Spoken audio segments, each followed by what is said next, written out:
with Learfield, South Carolina, blah, blah, blah. We get the suite. We get a suite, one men's game, one women's game. Yep. And so the one this year was last night against Bama. And so I don't get to really watch it because you're talking to people and all that stuff. Schmoozing. What we do in the suite is we, invite our, people from our advertiser community, and they come in and hang out, and we talk with them and whatever. And all the hot dogs you can eat. There's 65 upstairs.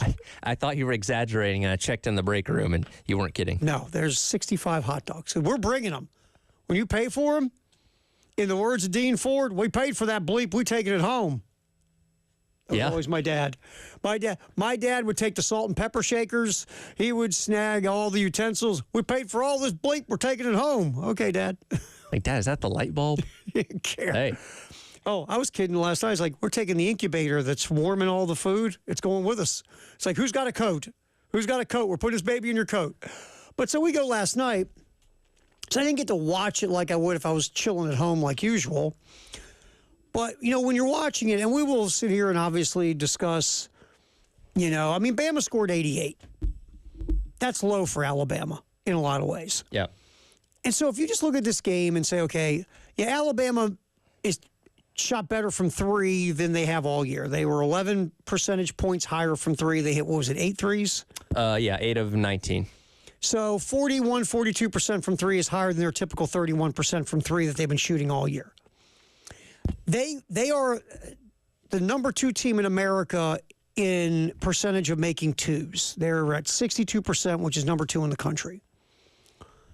So last night, they made around 50% of their twos, but 41% of their threes, but they took a ton of twos last night. Yeah, so last night was the second most amount of twos attempted behind the Oklahoma game from Saturday. And again, that game plan going into last night was find a way to force them to the outside and do the thing that this year they've not been as good at. And again, there were times last night where you saw that from South Carolina, but they couldn't be consistent enough. And at the end of the day, Alabama just out-talented them. Sure. They were deeper. They were more talented. And at times, it seemed like they were running circles around them. And that's where I was going to get to, because the idea is, okay, Alabama last night knew they could attack you inside the three-point line, and they went after you last night. That was the game plan.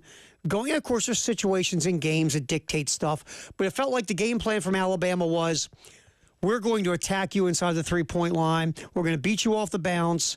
Our bigs, we have more bigs than you, and we're going to attack you and not settle for threes. And maybe that's what Alabama's, because they're going in Oklahoma, maybe Nate Oates is recognizing that right now, my team, even though we shoot about half our shots from three, we're really good inside the three-point line this year. So that might be something moving forward. I don't know. But last night, Alabama took a ton of twos, attacked South Carolina, and again, the Gamecocks, Alabama only made about 50% of their twos, and typically they make 62%. The reason I'm bringing all this up is Alabama didn't get a hundy on you. Alabama didn't run up and down the court on you with their fast pace. Alabama, they shot better from three, but they didn't shoot a lot of them. They shot a ton of twos, but they didn't make them at the typical rate they do. I say this for a reason. Last night, besides the fact that Alabama's just better, is South Carolina could not score with Alabama.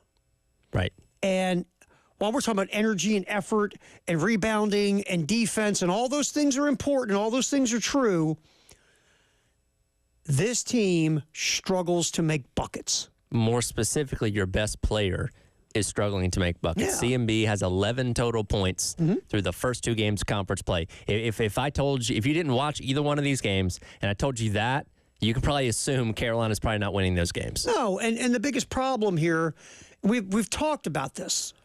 Colin Murray-Boyles is a very talented basketball player.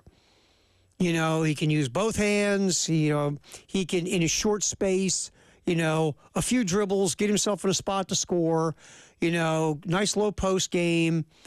He's shot a few threes this year, and he's made a couple.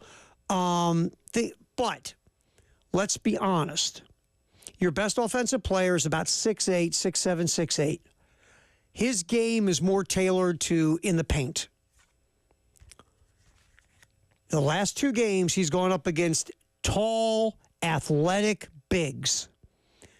And Colin Murray-Boyles is struggling to get his shot off. That's just reality. He has got to, again, more face up. But remember against the Clemson game where he did a few times where he faced up on the big and he went by him? Again, you got to do more of that because your advantage if you're Colin Murray-Boyles is I got you out in space. Sure. I should be able to, at some point, be able to beat you off the bounce one way or the other to get myself in position to score. Now, again, you went up against Mississippi State and Alabama with athletic guys at 6'11" who can move. By the way, you know how many of those are in the NBA? A lot. Yes. That is the NBA. Yeah, I mean, again, I love Colin Murray-Boyles. And everybody talks about a first-round pick and a lottery pick and all those things. And he might end up being that.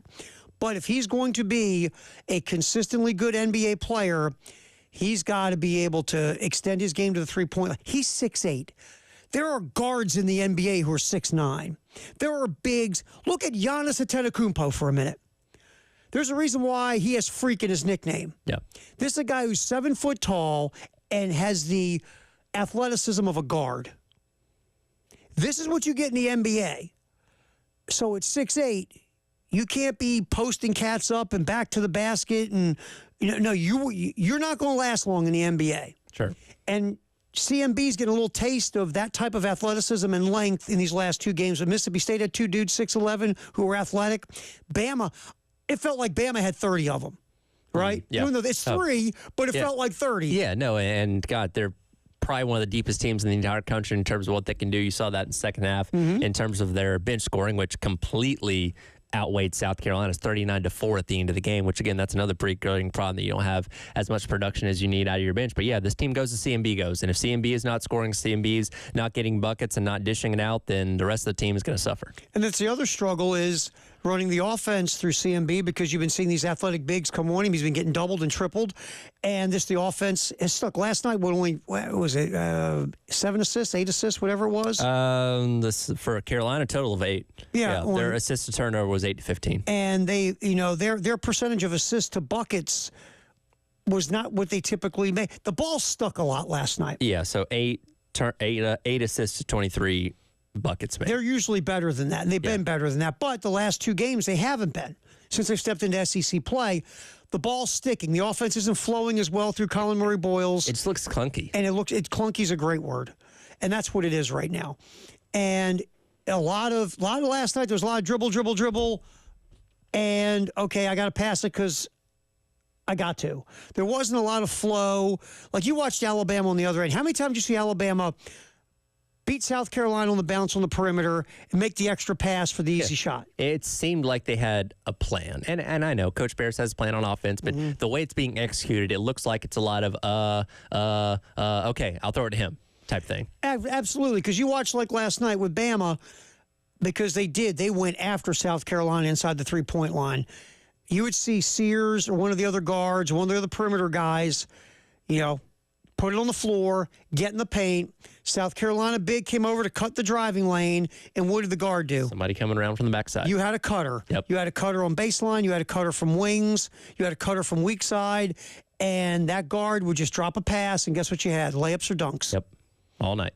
And that's making that extra pass. That's moving out the ball. That's using the dribble and the bounce to your advantage of now you're affecting an attack, and you're not just dribbling just for the sake of dribbling. Sure. And that was the difference last night when you watched both teams. So really, we could sit here all day and talk about rebounding and defense and toughness and energy, because all those things are important. But at the end of the day, you know what also you got to do? Got to make shots. Yep. And you got to run offense. And it's got to have a rhythm to it. And it's got to have a cohesion to it. And right now, these two games in SEC play, they haven't. And it goes back to, number one, Colin Murray-Boyles. And he is going to have to go, okay. Because remember, last year, he wasn't the focal point of the opposing defense. Right. Now he is. He's the head of the snake. And so now you've got to sit back and, all right, how do we do to counter what's happening to us right now? And it doesn't help that you have one of your better scorers in Miles Studi out for the foreseeable future with the blood clock. Because, again, there's no timetable on those kind of things. So that's putting even more on the plate of your best player in CMB that, again, they took him away last night. And, yeah, you had guys step up and score in the double digits elsewhere in the starting five, but it wasn't enough. No, and the idea you also got a shot on your depth. Now all of a sudden you got to go a little deeper on the bench and maybe you're comfortable with at this point. So that doesn't help you either. And you lost your best three-point shooter as well. Yes. I mean, Miles Studi has been a bit streaky in his time. But when he's on. But when he's on, dude, you saw it a couple games ago where he fired up 4 threes. Yep. And he hit 4 threes early. Losing him it is a shot to you. It just is. So, look, it's not. I get it. You've seen the first 2 games, and you're like, oh my God. And then guess what? By the way, Auburn's coming to town. I say you get a reprieve. Oh wait, you don't. No, you don't. And Nate Oates, it felt like, was kind of starting in that second half, experimenting with some combinations, bringing that wave off the bench and doing some things, probably because he felt like, okay, we're up comfortable. I want to see some things. Bruce Pearl is going to be all gas, no brakes. Yeah, he's going to try and come here and hang 200 on you. Yeah, I mean, so this weekend, we'll see. But this team is, again, long way to go. Lamont's teams have gotten better through the year. The first 2 seasons, we'll see where it goes. All right, halftime show. Terry Ford, Tyler Head, David Dare. We're here on the game.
Zach Davis, for those long arms, goes up and snags the rebound. Zach has been really strong on the defensive glass in this contest.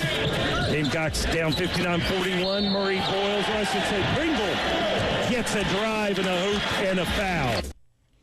Oh, that was Nick Pringle scoring and getting fouled. Got in double figures, did Nick, against his old team. Yeah, I fared a little better compared to the Mississippi State game, but as we've said, the bar was pretty low, so that's not saying a lot. Hey, Nick had some energy last night. Wonder why. So he's a little fired up, a little motivated, and I thought him driving to contact and trying to get some buckets looked a little bit better. Still room for improvement. Nate Oates said the other day that he kind of fits in the scheme of what South Carolina tries to do a little bit better compared to what he was at Alabama. And again, we've seen flashes of that this year in non-conference play. We're just waiting for that breakout performance against the SEC so far. And look, Nick, it's human nature last night. You're playing against your old boys. You're a little fired up. You want to prove something. You want to show that you should have used me in a different way than the way you did. And I've got this and I got that. And again, did Nick Pringle have a decent game? Sure. But at the end of the day, just offensively,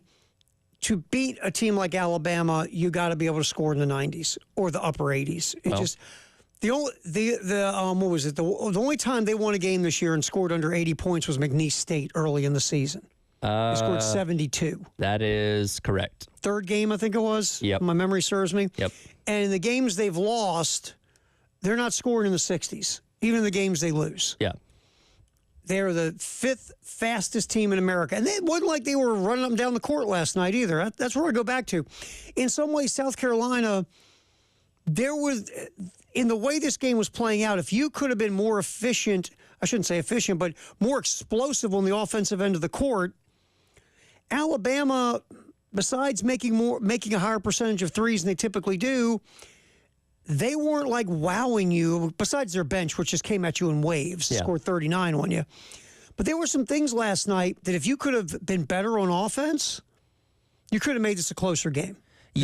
And it was because they were playing mainly reserves in the second half of that game. But Carolina was kind of step for step with them in the second half. They only got outscored by 3 points, down the stretch. And I thought I saw a difference. I don't know if you did or not. I saw a clear difference in this team when Jamari Thomas finally went out. And again, he's a different type of point guard than what Talon Cooper is. But it seemed like things unraveled a little further when he finally went out of the game after he fouled out. I don't know if I'm reading too much into that or not, but I saw a difference. Yeah, I hear that. I see. Well, think about it for a minute. Okay, we know Jamari Thomas isn't Talon Cooper. We get it. We know it's pretty obvious and evident. He's a different type of player. Sure. Who else runs the point? Oh, I'm trying to think. I mean, Jacoby Wright's not a point guard. God love him. Our boy Morris isn't a point guard. God love him.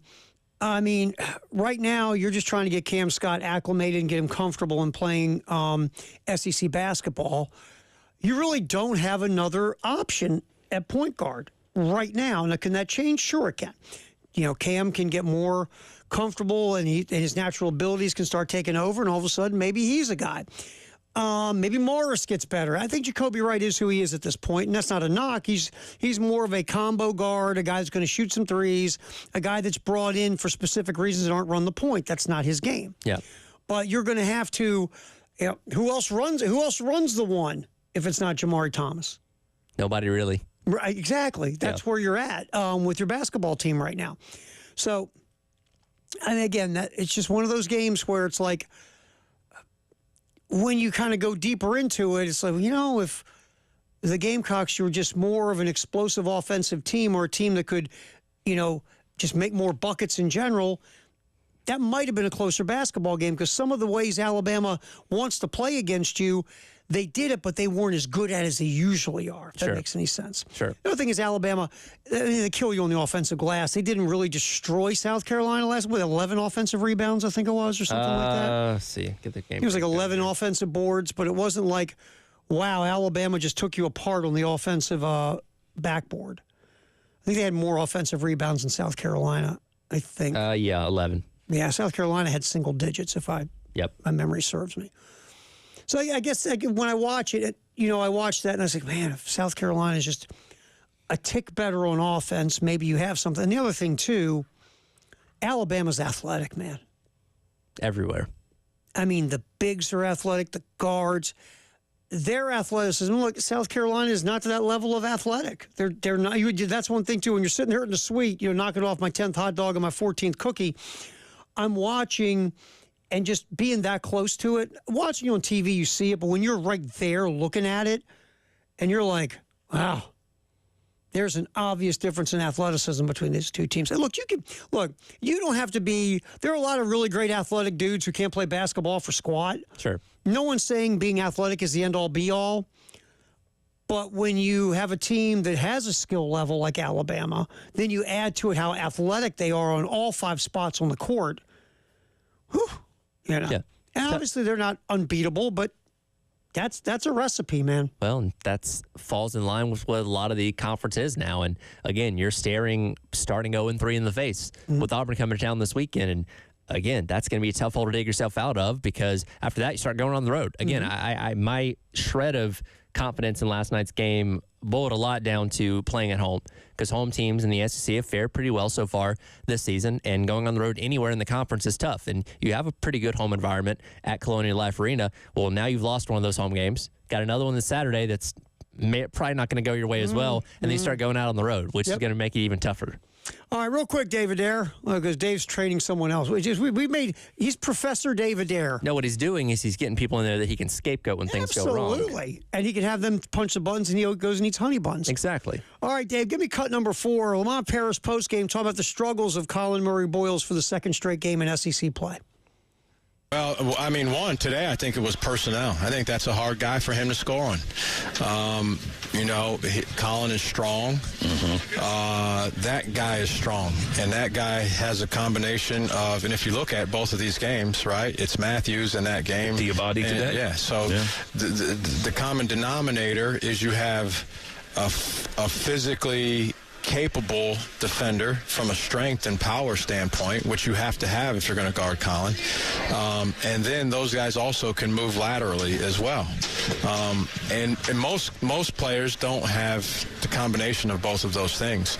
They're usually either one or the other, but both of those guys had both of those. And then he just, he didn't get to some of his moves weren't strong moves. He went away from the basket, got himself pinned behind the backboard on one of them, missed one that, was a good opportunity. Got fouled a couple times or one time on a good hard drive, and so it's still a work in progress. He's got to continue to develop as an offensive generator of offense. Yeah, I mean, that Lamont obviously doesn't need me to say to hit it perfect. You're going up against, big guys bigger than you who also have the same level of strength and quickness and athleticism, and now you got to go to your plan B. You got to go back in the toolkit and go, okay, how do I attack this dude? Do I have the goods to attack this dude? Because I can't attack him the last 2 games. I can't attack these guys like I can attack the guy from Presbyterian or Clemson, for that matter. Well, and now that the other teams in the conference have the tape of what shuts you down, guess what? They're going to keep doing that to you until you prove you can fight back against it. And if you do beat the one guy, then they're going to start doubling you. Yep. And Mississippi State ran some doubles and triples at Colin Murray Boyles. All right, you might have just woke up. Who knows? You might have been sleeping. And you're like, what's been going on in the sports world? We're going to tell you. It's a halftime show. Terry Ford, Tyler Head, David Adair is also here. Professor David Adair doing his work. We go till 3 here on the game.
What we're talking about is he just woke up. And you're like, what's going on in the world of sports, fellas? Well, that's sponsored by our buds at the Gutterman. So just in case you might have just woke up and you're trying to figure out, okay, I have not got to my phone. You got to crawl yourself out of the gutter. Exactly. We've never been there, ever. Here's what's going on. First of all, obviously, we've been talking Gamecocks. The women play today, and we'll be getting into that in a little bit. The women will be taking on Texas A&M. 4:30 pregame, 5:30 tip on our sister station, 98.5 WOMG. Look, make no mistake, this should not be difficult. It shouldn't be. Again, you're going to be playing without Ashton Watkins, though they're not strangers to doing that. They had to do that for a large part of non-conference play. But I'm interested to see who steps up and who kind of fills that void, kind of takes on a bit of an expanded role. Is it a Joyce Edwards, Adele Tack, one of these other talents that we're hearing a lot about and wanting to see more of? Yes, that is. Look, A&M is 8-6 on the year. This is their first true road game into a road environment. We were looking at that earlier. They've somehow been able to avoid actually going on the road, except for I think going to West Virginia. Yeah, they got and that was crushed. It. And they got crushed 21. in that game. So going to CLA, though it is a late afternoon game, where you're not going to have a full house the probably. Typical, the typical that may benefit them a little bit. But if Carolina doesn't. If they get off the bus, right, because they've gotten off to slow starts, so they can avoid just disaster at the beginning of the game, they should be okay. Yeah, you went up against an A&M team, 8-6 on the year. They've kind of been scuffling. They lost to Texas A&M Corpus Christi right out the gate this year. That was their North Florida. I said, if you lose to one of the other A&Ms, they become A&M. Because there's 8 of them, right? It's so funny. You got Corpus Christi, you got the Eastern Texas A&M. They should all fight for Texas A&M supremacy. So the fact that you lost to Corpus Christi, they now become Texas A&M. It's the end of the game and you're handing all your gear over to them. Here, You're now A&M. Yeah. You have taken over. You are now the new A&M. It's just like in Indiana. You got IU, PU, LU, RQ, WSZ, and all those things. Right. You can fight for the supremacy Indiana, of being North one name. Central, Fort Wayne. Exactly. Yeah, Exactly. So A&M is just they've had some struggles this year. So South Carolina, hopefully, not get off to your slow start that's been plaguing you all year. Get on them early. Finish this thing up real quick. Don't get hurt. Right. Because your toughest stretch is after that, starting with Texas on Sunday. Texas. So you smack around A&M, hopefully, and maybe Dawn can turn around to the fam and say, "You guys want to play? You guys want to get in the game? We got this thing by 30. You guys want to jump in?" Ideally, that'd be nice. So again, 4:30 pregame, 5 o'clock tip on our sister station, 98.5 WOMG. Brad Muller on the call, and of course, our buddy Commander Ed Bird. Yes, steering the ship for women's basketball. All right, another little South Carolina-related tidbit. Kyle Shanahan and John Lynch talking to the media in San Francisco as their season unexpectedly is done. It was done for a while. As the 49ers, 6-11, missed the playoffs, had once again, wash, rinse, repeat. The 49ers had a lot of injuries. Yes, they did. Usually they overcome them and make the playoffs. This year they couldn't. Trent Williams, best left tackle in football, was out the last 7 games. Brandon Ayuk got in late because of contract stuff, then blew his ACL. CMC was out. Defensively, they had injuries. And even guys who did play, because of the way they weren't as good as, like Deebo Samuel, did not have a Deebo Samuel season. Sure. And Deebo Samuel restructured his contract coming into this year. And there was thought that would San Francisco move on from him or release him June 1st, pre or post June 1st, and then try to restructure a deal with him again on a more team-friendly contract because his production wasn't what it usually is. Mm-hmm. Well, the 49ers, either earlier today or yesterday late, said they are not doing anything with Deebo Samuel. Deebo Samuel is still on the roster with the current contract and will not change. They are making some other roster moves because they have to. Sure. Because, again, they pay a few people a lot of money. Their salary cap is very top-heavy in star players. So they have to restructure deals. Sometimes they have to kick dudes to the curb. They don't want to.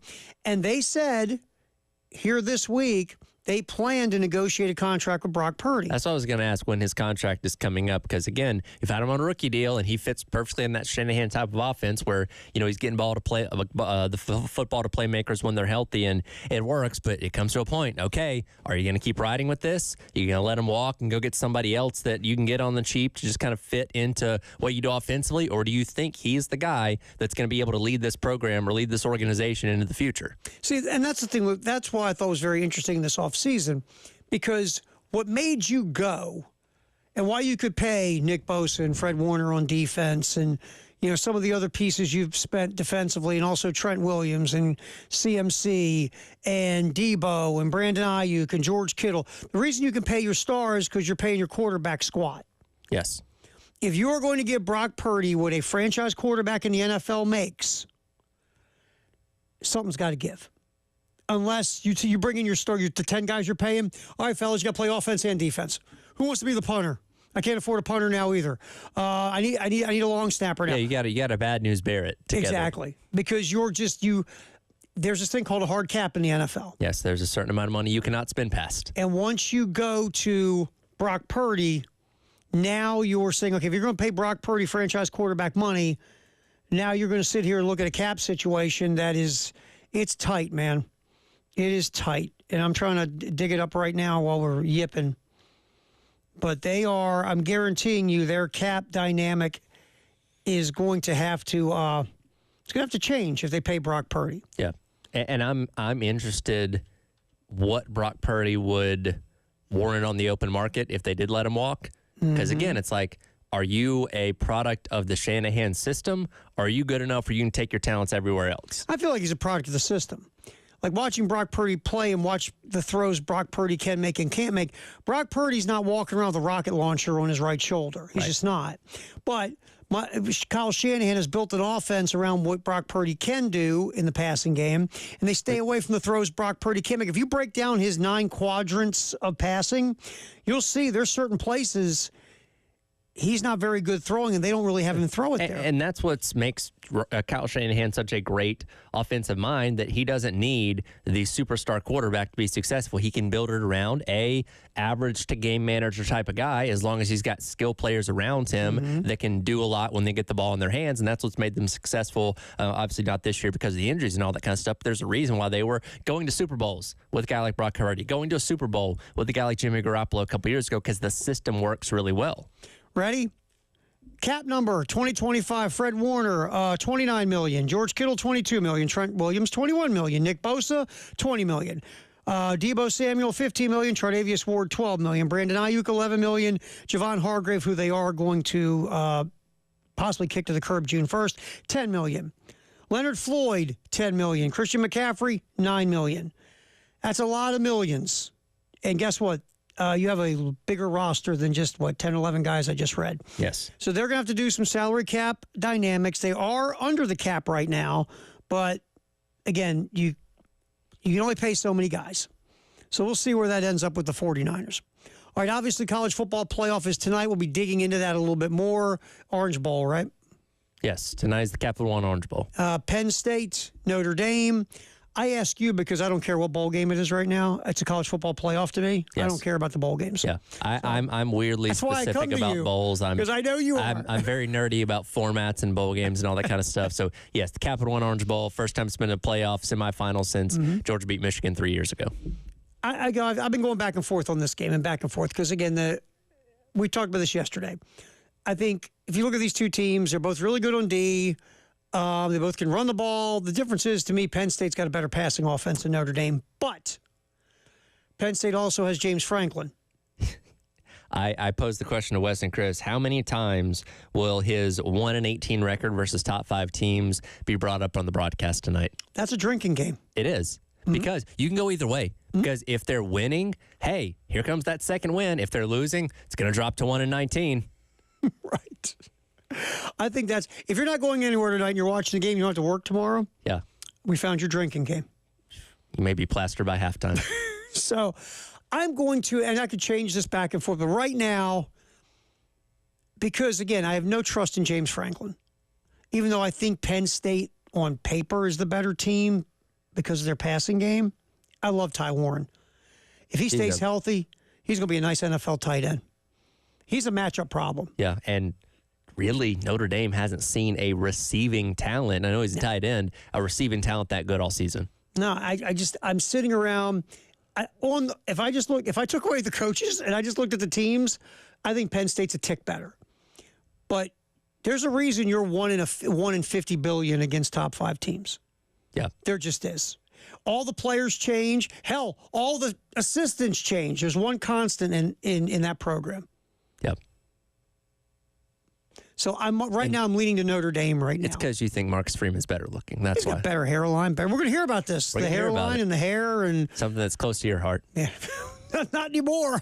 I wish it was. All right, halftime show. Terry Ford, Tyler Head, David Ayers hanging out. Today, the professor is training Kale.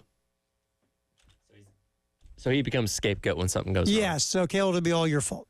All right, Firehouse Up Taxi Hour coming up next, 803-404-6100, the halftime show with a crew today here on the game.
Halftime show.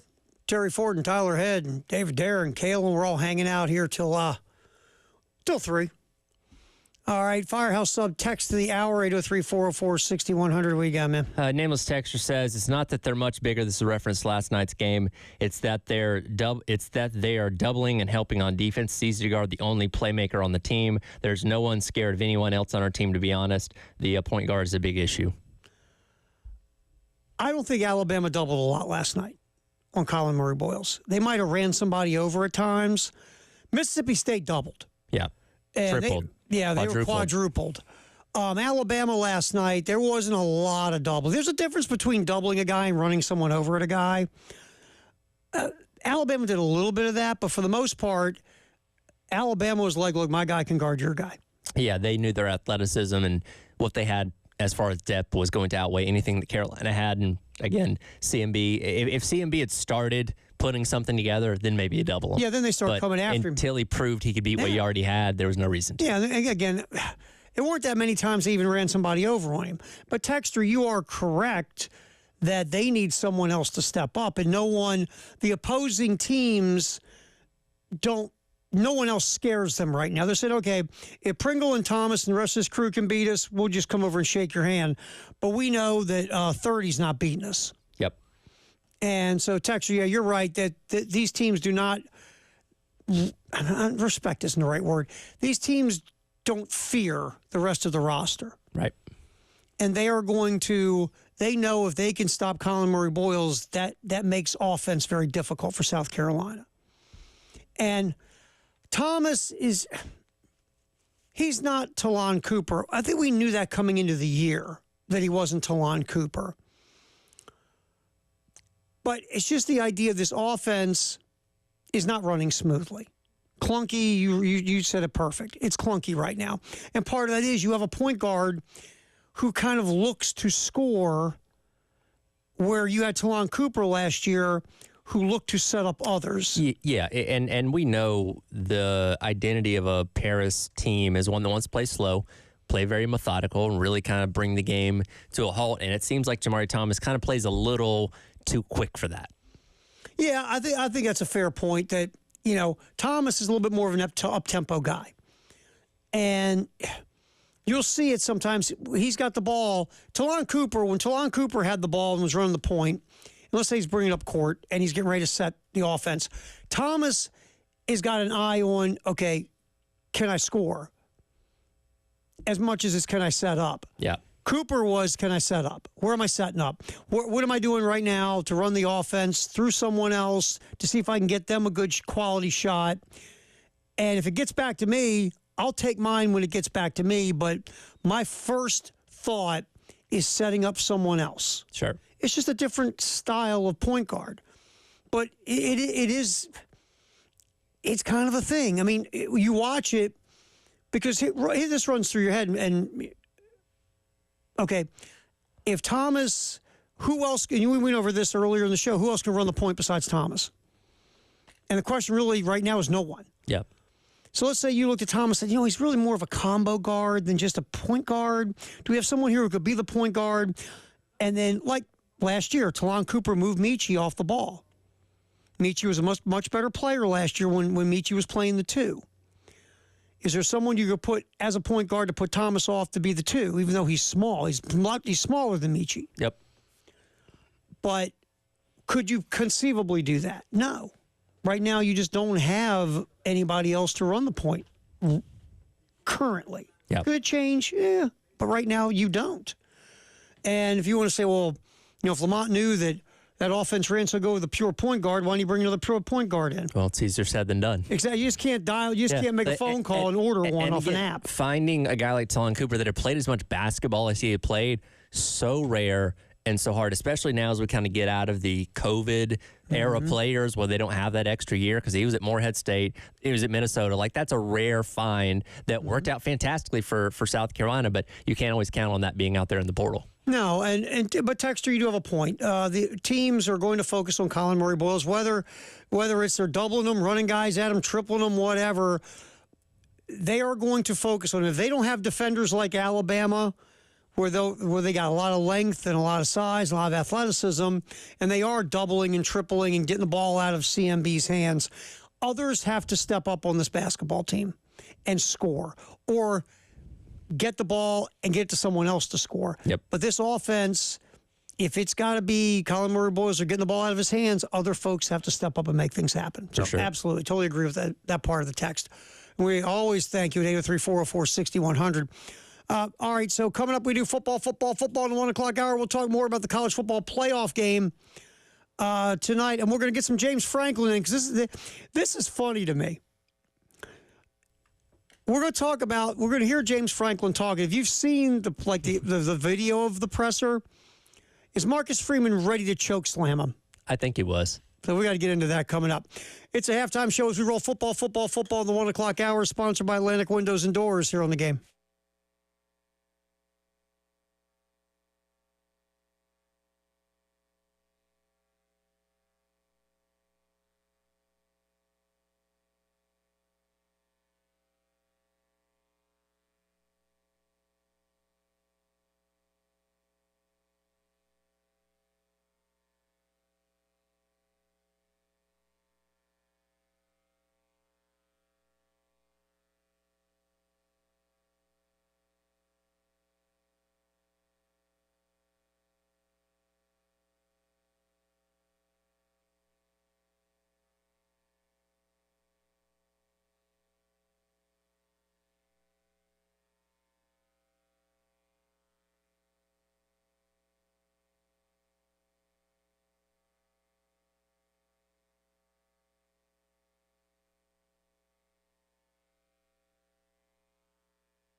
Halftime show.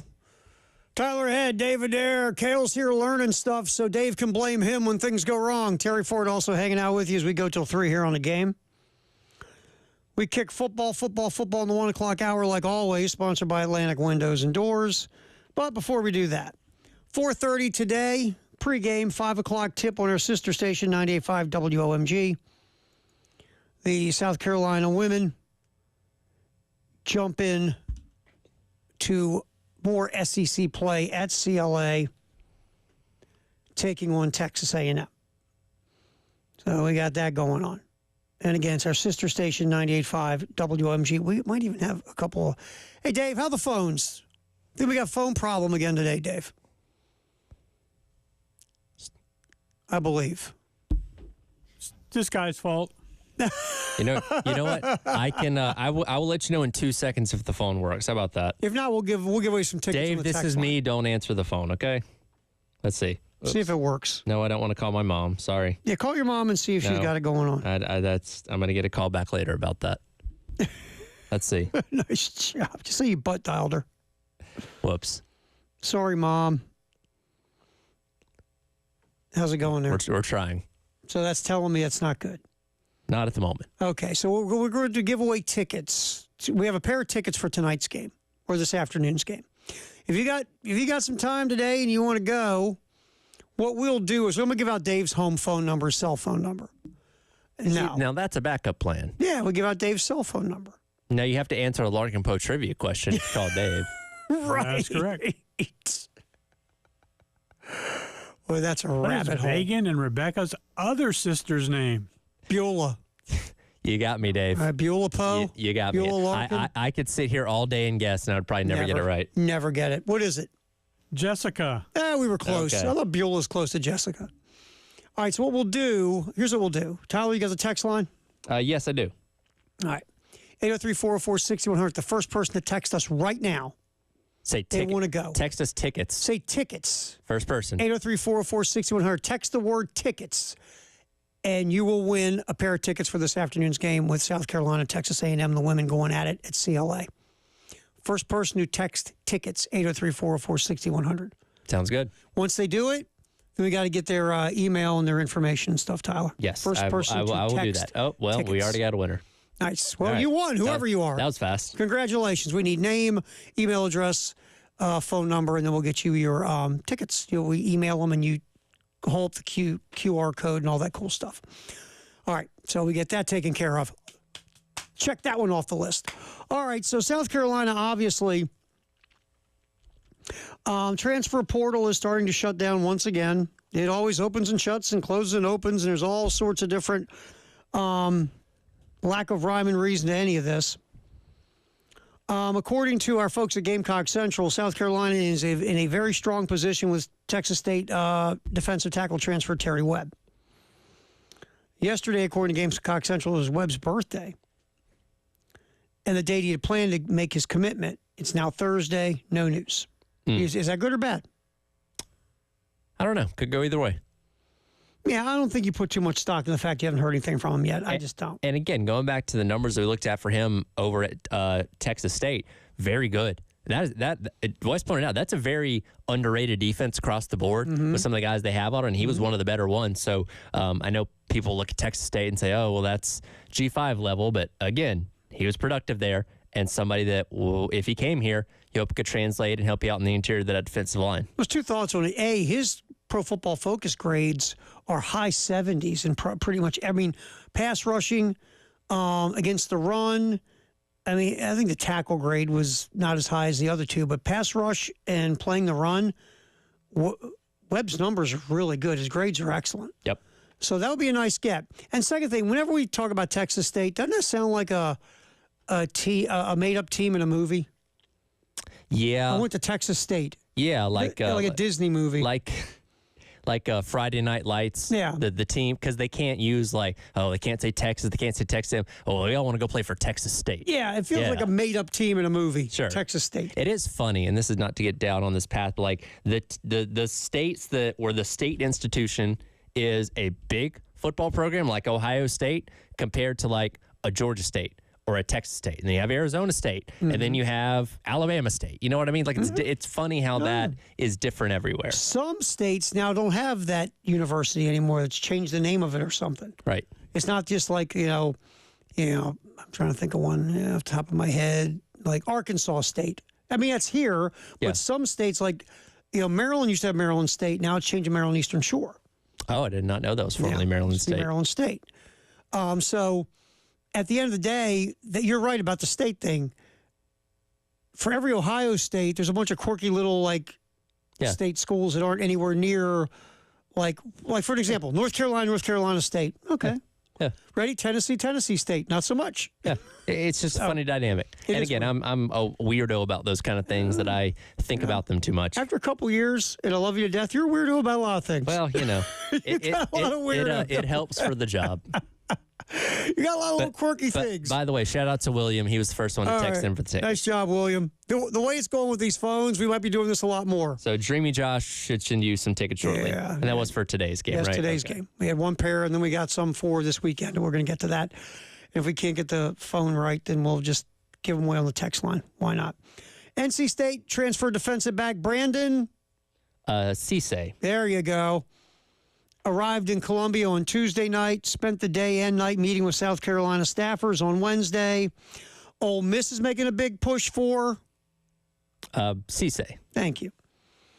It's the letter C And then a say. dash S-A-Y. There you So go. think about it like Okay, that. I'll think about it like that. I don't want to call him Sissy anymore. So No, well, I'm sure he's got that plenty Say. growing up. Yes. We'll spare him. He visited Oxford, according to Gamecock Central, prior to his trip to Columbia. So we'll see what happens with Cisse. It'd be nice to get another DB, in the room.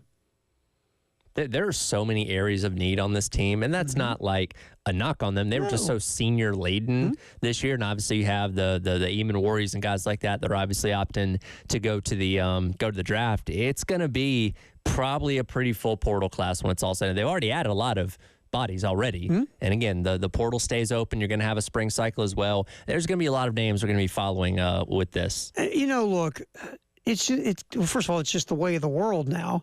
Two, you're right. I mean, you have the second most seniors in the country, if I remember correctly. And you're just like, you've got to reinforce. Now, because we've discussed this, you don't want to just say, yeah, but you know what, though? We have a lot of young guys who we recruited out of high school who have been in the program for a couple years. Forget the portal. We're just going to let those guys be next man up. Right. Because there's no guarantee how many of these guys could be next man up. Now, if they end up being next man up, great. But if not, you got some guys in the portal that have had depth to that position, and you're covered in case you need it. Yeah, and look, I know you obviously want to encourage guys to stick around and develop and all that kind of stuff, but at the same time, you always have to assess where you're at and say, okay, are we going to take a chance on a guy that is still maybe developing, or I know I can go out and get this guy to fill that spot. May only be for 1 year, but it's going to help us win football games. So if you look at the 10 commitments so far, and we got them in front of me here right now. It's a mix of guys who have experience, who have a resume, and have been productive in some way, shape, or form at their previous stop. Yep. And guys who are high ceiling, high potential, but for whatever reason didn't play a ton. Right. Like Jalen Brown, the edge from Missouri, didn't play a ton, but a 4-star kid who was highly recruited. Offensive lineman Nick Sharp, Wake Forest, he's played. Yes. Nick's got a resume. Tight end Jordan Dingle at Kentucky, Dingle has played, got a resume. Gabriel Brownlow Dindy, he's just like Jalen Brown. High potential, highly recruited out of high school, hasn't played partly because of injury. Sean Murphy, just like those two, linebacker, highly recruited out of high school, injuries have plagued Sean Murphy. Aaron Nolan is it's quarterback waiting his turn. Yeah, and he's coming in a position where you're, knock on wood, hoping you don't have to play him this year. Right. Rodney Newsom, offensive lineman, Western Kentucky, has played. He's got quite the resume. Yep. Miles Norwood, corner, Ball State, same thing. Miles has played. And it's interesting how you kind of break that up because, and this isn't the model necessarily of how you do this, but when you're at a smaller school, you have to prove yourself to be able to come to South Carolina. When you're at a bigger school, like an A&M, like a Missouri, like a Monkel Goodwin coming from Alabama, you can fall back on what you did out of high school and say, okay, well, here's what people thought of him 2 years ago. He just hasn't got a chance to see the field at whatever respective school they're coming from. Right. And, again, and that's a heck of a point because Bo Stanley again at Troy. And now Stanley most likely going to play center where he was much better than he was out of tackle. Just Stanley's coming in from Troy where he showed that he could play center. Yes. So now can you play center in the SEC if called upon? And it seems like he's going to be kind of thrust into the front of the line. So we're going to have to compete for it. But again, losing Rashawn Lee, that is a heck of a guy to replace. Maybe, 10 years? Seems like it. Felt like it. He's my personal favorite. I love Rashawn Lee. Hey, go play right tackle. Okay. Okay. Yeah. Sure. No complaints. Sure. Why not? Want to do a little running back? Yeah. I did that back in Pop Warner. And speaking of running backs, Rashul Faison has obviously a resume coming in off an 1,100-yard season at Utah State. So you've got 1, 2, 3 guys, and look, they're playing important positions of interior defensive line, edge, and linebacker, highly thought of coming out of high school. They've got all the traits to be successful. They've just got to, A, go out and get the reps, and then, B, prove they can be successful. Yes. With Jaylen Brown, Gabriel Brown-Lodindi, and Sean Murphy. Coming from Florida State, A&M, and Missouri. So, and based on the averages, I'd say probably roughly half these guys, maybe 6 or 7, based on what we see so far, and there's obviously going to be more, are probably going to play an important role in this team. There's going to be a handful, 3, 4, 5 guys that probably aren't going to do a whole lot. Right. So again, you just never know how these things are going to shake out, how the guys you already have are going to step up and develop in the offseason. There's no telling what the depth chart's going to look like as we wait for it anxiously through the month of August for that first game against Virginia Tech. all right, so that's where it's at with South Carolina. We'll see who else gets added. I mean, Terry Webb would be a really nice add. You like him because of the name. I like his name. Like, man, that guy's got a fantastic Love that name. guy's first What an name. upstanding young man to be named that. Wonderful human being. Yeah, the funniest thing is I'm not really down with my own first name. I just was like, Terry, that's the best you guys could do. I mean, you could have really? changed it when you got into radio, right? I could have, but because then I wouldn't know how to answer to What would you have changed it to? Rocco. No, I don't know. I really don't know. Here's Okay. the funniest part. I'll give you Okay. one really All right. quick. First time when I first took a job away from home in West Virginia, right? Outside of Bluefield. Program director is the owner's son. And so he says to me, he goes, well, what name are you using? You're going on today at, I was doing 10 to 3. Oh, he goes, well, you're going to be on tomorrow. What are you going to do? I said, I don't know what name I'm using. I hate my name. I hate everything about my name. He's like, well, use something different. You can use whatever you want. So I'm sitting around going, yeah. So finally, he keeps asking me. So he's doing mornings because his dad did mornings. He's got a small market station. Okay. His dad did mornings. He was the program director and the fill-in guy. So he's doing fill-in morning for his dad. He keeps asking me what name you using. And I'm still going, I don't know, man. I don't know. So finally he just pops on the air. Terry Ford's coming on at 10.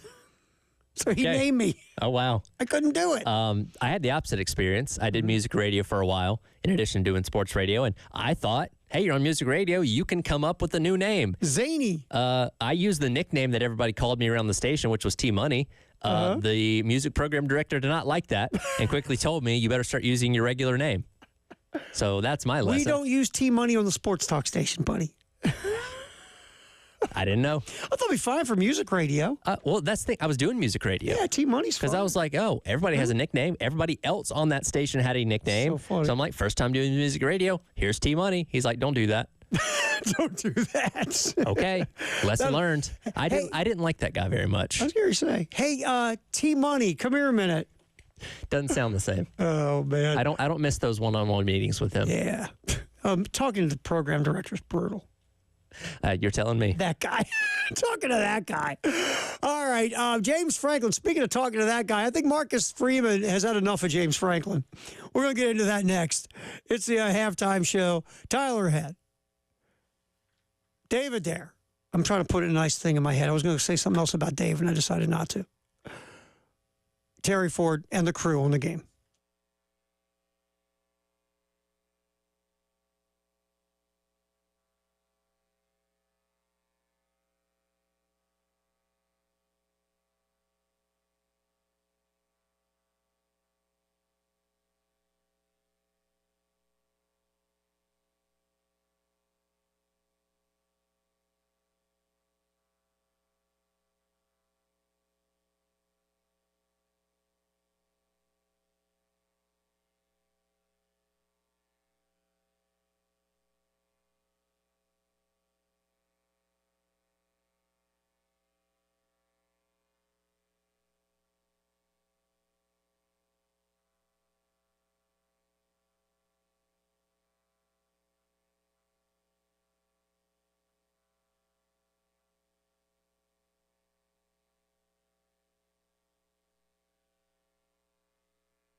All righty, we are cooking football in the 1 o'clock hour, sponsored by Atlantic Windows and Doors. With Tyler Head and Terry Ford and Kale's here learning from Professor Dave Adair. And we are rolling up until 3 o'clock on the game. All right, Dave, you can show our buddy Kale how to hit sound. All right, so we've got ourselves a college football playoff game tonight. Yes, we do. The Orange Bowl, Penn State, Notre Dame.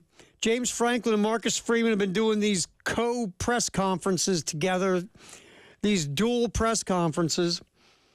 And Franklin's been kind of interesting. Like yesterday, he started with that whole, hey, we're representing our conferences. Oh, no, we're not. I mean, I'm representing my conference. Sorry, Marcus. And then started talking about in front of Marcus Freeman, not that it's disrespectful, but just in front of Marcus Freeman saying Notre Dame should be in a conference. Basically, when someone's sitting next to you that is with an organization, when you're telling that organization how to run their business, some people don't care. Some people don't really appreciate it. I don't think that was really that big of a deal. Sure. But that kind of starts the ball rolling, right? I think he was trying to get in his head, and I don't know how effective that would have been, but he was trying. Well, now he wants to get in his hairline. You like how I did that? You like that? That was good. That was good. So here's James Franklin talking about Marcus Freeman's age and hairline as they are rolling their press conference yesterday, getting you ready for the Orange Bowl tonight. Hit it. But it'll be a great game, and we're really excited about competing. I'm looking over here at Marcus, and how old are you now, Marcus? 38. I mean, look at the hairline on this guy. I mean, envious of his hairline in a lot of ways. But Marcus has done a phenomenal job. That is like so. I want to screw with you 101. Oh, sure. With at the end, because he goes like this, he does his thing and then goes, but Marcus doing a great job, right? He's doing a great job. It's sort of like when they fired the head coach, but he did a great job. Yeah. He did a great job. We want to thank him for all of his years of hard work and, great relationships. So, no, you fired him for a reason. He did this, and this for us, and that, and those, and this. He was a great member of the community, you fired him because he lost more games than he won. The college thing, the kids are great kids. He was developing great human beings, great men off the field, just not good men on the field. Sometimes great human beings don't win games. Exactly. That's what matters. And I don't know, I heard that in a little bit of an envious way. For James Franklin. Absolutely. And if you have not heard Preston's breakdown of this from this morning, please go listen to it on the podcasting page because he speaks from experience. He is a fellow fully bald man himself. And, he gave a good perspective where James Franklin is coming from here because here you are almost 53 years old with your dome looking over here, this handsome guy, lined up with a 90-degree angle. Perfect. The hairline is perfect. And by the way, that looks like a hairline that's not going to recede in any way, shape, or form. Yeah, I'm sure his hair is well taken care of in South Bend. He has a guy, maybe a team of people. I was going to say, there's a staff working. There's a staff that comes into his office on his time, and we're talking laser level, surgical precision to make sure he's lined up. I bet you, and I'll go to something you love, it looks like a Daytona pit crew. Oh, for coming sure. in there. Yeah. There's no doubt about it. That hair is so perfect. You've got a different guy for each area, up top, to the side, the sideburns, the back, the neck, all of that. And they sit, like when people work on your house or you have somebody who knows what they're doing, they put the little, the level. Yeah. They put a level on each side of his head. Exactly. To make sure it's perfect. Exactly. So, if I'm James, look, I'm envious. I look at it. I was going to say, I was curious to see your take on this as you're not fully bald. No, it's not gone yet. It's going. But first of all, I look at Freeman's hair. Two things come to mind. Is A, wow, that is a head of hair. Yes, it is. And then B, screw you. I hate you. And your perfect head of hair. Scumbag. If I had it in my soul that I can't root for Penn State, I'd root for Penn State because of hair jealousy. Yeah. On Marcus Freeman. Sure. That hair is stupid. So if Notre Dame wins, as they're going to midfield to shake hands, does Freeman run his hand through his hair before he shakes his hand? Yeah. You got to do a little hair thing, right? But here's my other question. Have they been instructed if Notre Dame would win it all that Gatorade shower goes from the neck down? Yeah, there might be an insurance policy on that hair, if we're being honest Lloyd's with of you. London. But the funny thing watching this presser, and you had the dig about the conference, you had this, which was a compliment, but you heard the way that Marcus Freeman said, "I'm 38." He was already done. Like, he was so annoyed with James Franklin as this thing went along yesterday. It was kind of funny to watch. I think Franklin, and you hit it, and I thought the same thing. Franklin's kind of goobering around a little bit to mess with him and get in his head a little bit, and just kind of any psychological advantage he can find. He's trying. He's trying. Now, is it going to work? Probably not, but he's trying. But yeah, Franklin, 38. Okay. Come on, old timer. I haven't heard this riff before. Here we go. You know, just like the hair. Boy, no one's talked about how great my hair is before. Let's go. So, yeah, I mean, I think Franklin's trying to do that stuff, but Freeman is, what is it? He's not suffering any fools right now. He's not. He seems like a very calculated kind of guy, and I don't think he was going to get into a joke off with Franklin yesterday. All you heard was 30, and when you heard about the hair, you heard nothing from Freeman, by the way. Yeah, no thanks, or I do this to do that. Or he didn't even make a 38. joke back on Franklin's bald dome. Sure. He was like, How funny would that have been, though? that would have been perfect. If he would have made a joke back on Franklin. Well, if I need to find you on the sidelines tomorrow night, I'm just going to see where the light is shining down the most. Or you do this. Hey, James. Yeah. How old are you? 53. Wow, your head looks older than that. Yeah.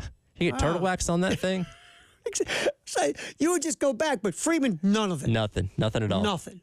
It's like, I'm not here for this nonsense. I'm here to talk ball. And you know what? That might be a confidence in his team that he knows. Because again, I said this earlier. I think for a lot of people, the Sugar Bowl last week was the first time you really sat down and watched Notre Dame play. We've seen highlights. I'm sure plenty of people tuned in to watch them lose to NIU at the beginning of the season and maybe watch them play some of these other closer games they've played. But actually sit down and watch what they are, probably not a lot of you actually saw them for 4 quarters like you did the other day. And again, they impressed everyone. They were physical. They out-physicaled Georgia. Yeah. That is a statement. And that, I think, tipped them in a lot of people's favor the rest of the way. Like, if they can do that to Georgia, why can't they do that to Penn State? Why couldn't they do that to Ohio State or Texas? You know who it really tipped? Them. Yeah. Like, oh, they already believed in themselves, but that was vindication. Yes. And that was validity. When you put a stamp on yourself, now they go, and again, you never want to be overconfident, and I don't think Notre Dame is, but when you walk off that field after not just winning on the scoreboard, but winning the battle at the line of scrimmage and winning the physical battle against arguably the most physical team in America over the last 4 years, Yep. now you're going like this. We're good. Yeah. Who's next? Now you believe us? Yep. Who's Yeah. next? Oh, they are feeling good and confident, much like Marcus Freeman's hairline. And you know what? Here's my thing: is James Franklin doing some of this because he doesn't feel as confident? Because he's looking for Fair a little point. edge? Because he knows he's won in 100 billion in games against top 5 teams? By the way, the last college football playoff poll, Notre Dame was number 5. It's another top 5 team. And here's another one too. Let's be honest: who's had the easiest road to the Final Four? Penn State. Penn State. Penn State has not. I mean, they've won the games as they were expected to, but they haven't done anything that makes you say, "Oh my God, look what they did," compared to Ohio State, Notre Dame, even Texas by holding off Arizona State the other week. Yeah, Penn State. It's been a very, very easy road to get to where they're at with the teams they played. And the games, they weren't like wowing you in a lot of ways. I mean, in those games either. I mean, SMU killed SMU. I mean, Boise State did turn it over a lot, but Boise State was in that game until Penn State finally pulled away. Kevin Jennings just threw another interception, by the way. Painful. All right, football. The 1 o'clock hour, sponsored by Atlantic Windows and Doors. Again, college football playoffs tonight. We'll continue that conversation, even looking forward to Ohio State, Texas. And we just got an injury update for the NFL playoffs for this weekend. We'll get out as well. Kind of important, too. It's a halftime show. Terry Ford and Tyler Head, Kale and David Dare, and we go till 3 on the game.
Football in the 1 o'clock hour, sponsored by Atlantic Windows and Doors here on the game. Terry Ford, appreciate you hanging around as we roll up until 3 o'clock. A couple things real quick in the we didn't hit about Carolina. A visit today from Devontae Miles, defensive lineman from Bowling Green, coming in today, according to Gamecock Central. Also has completed a trip to Mississippi State. Reportedly will visit Georgia after his South Carolina visit. He's also taken trips to Illinois and Texas State. Miles, if you just look at his Pro Football Focus grades from Bowling Green last year, I mean, below average versus the run and as a pass rusher. But again, there's obviously something there where teams like South Carolina want to bring in Miles, and also a team like Mississippi State, Georgia, Illinois, Texas State. So we'll see. But Devontae Miles supposedly coming in for a visit. Tanner Bailey. Remember old Tanner Bailey, right? Retired after last year. He hit the portal last offseason, walked away from football. Now he's back playing football at Auburn. Last year, Bailey enrolled at Auburn just as a student and is now back playing football, and he will be playing for Auburn. Again, Bailey is a native of the state of Alabama. So, Tanner Bailey back at it. All right, a little injury note coming across for the NFL playoffs for this weekend, for Wild Card Weekend. Baltimore Ravens wide receiver Zay Flowers, who got hurt his knee in the win over Cleveland last Saturday. Flowers is out for the wild card game against Pittsburgh. I mean, Ravens still have some weapons, and Rashad Bateman at wide receiver, 2 tight ends who can beat you, and Mark Andrews, Isaiah Likely. They use their backs in the passing game as well. But make no mistake, not having Zay Flowers does hurt. I mean, really, the Ravens' big game plan this weekend against Pittsburgh is turn and give it to, like my uncle would call, the biggin, Derrick Henry. The Ravens finally got over the hump and smacked the Steelers their second meeting of the year because Derrick Henry ran for 162 yards because they kept giving the ball to Derrick Henry. The formula for this weekend should be the Steelers are going to see a lot of number 22 running at them with the football in his hand. So losing Zay Flowers stinks, but if you think of the context of how you're going to win this football game over Pittsburgh, Zay Flowers might not be as important in your game plan as he typically would be. Yeah, and if you're the Ravens, if you can get to 20 points, you should probably be okay. Steelers offense. Yeah, Steelers offense is atrocious. I know the Ravens defense hasn't been perfect this year, which gives a lot of people pause in the playoffs. It has gotten better, but you're right. It's not a typical version of the Ravens defense. But yeah, you score in the 20s, I think you'll be able to hold old moonball Russell Wilson at bay. Yeah, the Steeler offense is falling apart. I mean, even having George Pickens back still hasn't helped. Well, how many passes did he drop last week? I lost track. And then he's arguing with the fans. Yeah, buddy, it ain't the fans. It's like, yell at your hands, George. Look down. Yes. That's who you need to be angry with. Scream at the 10 digits in front of you, not the 10 drunks in the stands, dude. So Zay Flowers out for the playoff game with the Ravens, and obviously we'll get more into the NFL playoffs as we move forward. Bill Barnwell doing his picks. Bill Barnwell, and again, he's got some bold opinions on this. Bill Barnwell's Super Bowl is Kansas City and Green Bay. Look, Kansas City, duh. Sure. But he has Green Bay upsetting the Eagles in that first round in Philly. And I don't know, is he playing into the narrative that the NFC, just more often than not, is kind of wide open and has been for a long time? Like, look, the past, 10 to 15 years, if it's not the Chiefs, it's the Patriots. The one year you obviously had the Bengals. Obviously, the Steelers have made their Super Bowls. Like, it's been pretty routine, a handful of different teams making it to the Super Bowl on the AFC side, where the NFC's been, it seems like everybody's made the Super Bowl with the exception of, I guess, Detroit and Minnesota, really. Lately. Man, I mean, Minnesota went 4 times back in the old days, but they haven't been to the Super Bowl in years. I want to say since the turn of the century. Oh, they haven't been to the Super Bowl now. I think those are the only, and of course they haven't been to the Super Bowl, just period. Detroit, I want to say the other 14 NFC teams have all made it. top of my head, I think you're except correct. for Dallas. Dallas has not made it But since Dallas turn of the hasn't made it century. either, which is just so entertaining. to me. Neither of the Commanders. So that's right, because it's the Commanders, the Cowboys, The Lions, and the Vikings. and the I think of the Vikings. only 4 NFC teams to have not made a Super Bowl since 2000. And think about that. Before 2000, in the Super Bowl era, the Vikings had gone 4 times and lost all 4. Yep. Dallas had been a bunch and won a bunch. Yep. Washington had won 3 Super Bowls with 3 different starting quarterbacks, Yep. and the Lions still sucked.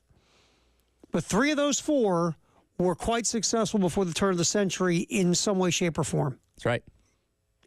How about that? I know, it's crazy. And now, out of all of them, the Lions have the best chance. I know. So basically, Bill Barnwell has Green Bay upsetting Philly. He's got the Rams beating Minnesota in wherever they play that game. That'll be in L.A., or, they might have to move it Right. to Phoenix, depending on the wildfires. I'm curious if what happened, because here's the thing. Detroit's defense has had all the injuries, obviously. They're not great, and they held Minnesota to 9 points. So is that a one-game blip, or is that this Minnesota team starting to fall off? Well, the thing about, and look, it's so funny, and we all do this. I mean, I did it. First of all, no one's believed in Sam Darnold all year. Oh, no, we've been waiting for him to crack, right? We're waiting for I see Ghost Sam to come back. Oh, sure. Well, we saw him against Detroit. Darnold was terrible. Under 50%, no touchdown passes. Missed open receivers. It seemed like he was in the biggest game Sam Darnold has ever started as a starting quarterback. He was atrocious. Yes. And so now we go like this. Oh, guess who's back? I see Ghost Sam. Could that be one game, or is that the trend now? Well, that's the thing. Now we fall into, Sam's back to being Sam. Minnesota's done. Yeah. Because, again, what's made Minnesota so good this year is Sam Darnold has played like a top 5 pick in the NFL draft who's a franchise quarterback. Yes. Not a top 5 pick in the draft who's a bust. And nobody has any faith in Sam Darnold to keep going. No, no one does. Most of us thought, because again, it's a fun story at the beginning of the season. Mm-hmm. All right, week 5 or 6, he's going to have that game, and then it's going to be a disaster, and it's all going to fall apart. Right. Again, to his credit, it hasn't happened, unless last Sunday was an indication of, oh boy, here it is. Because Minnesota's got everything else. And They've got wide receivers. They got running backs. Their offensive line's solid. Their defense is really good. If the trigger man can't step up, though. And, he's also never been in a playoff game before. That was a playoff game last week in some ways because you were playing for the division title. Yeah.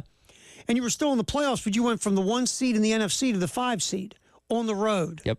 Against a surging Rams team. So there was something to play for last week, and Sam Darnold was terrible. Yes. So now I think part of Bill Barnwell is I don't trust Sam Darnold. Which I get. I get it too. So Barnwell has both the Eagles and the Vikings getting knocked out early. His NFC Championship game, Packers at Rams. Okay. So, again, obviously, Bill has got the Lions getting knocked out by the Packers. I don't buy into the Packers as much as everybody else because I'll say this. Look, Jordan Love is massively streaky. Jordan Love can get on a heater, and all of a sudden he looks like the love child of Brett Favre and Aaron Rodgers. Yep. Then he starts throwing it all over the place, and you're saying, let's check his blood alcohol level. Well, I also look at a quarterback that's been injured twice this year. Yep. And That doesn't give me as much confidence either. So I don't buy into the Packers the way Bill Barnwell does. I just don't. I don't think the Packers win in Philly. That's going to be tough. Again, would it surprise me? No, because the Packers do have some players. That is a nasty Philly defense. It's a really nasty defense. They got a running back having one of the greatest years you're ever going to see. They've got 2 wide receivers who might be 2 of the best in the league. Their offensive line is good. And a fan base that'll pelt you with rocks. And by the way, the fan base that threw stuff at Santa. Yes. I know your girlfriend loves when people bring that up. She just gets so mad. She's like, he was drunk, right? I go, whoa, wait a minute. So you're justifying the assault of Santa. As if he was the only one there at what was the old stadium's name? The Vet. The Vet. Well, Reddy, I got a question. The people throwing stuff at Santa, were they sober? I was going to say, he can't be the only one. Right, come on.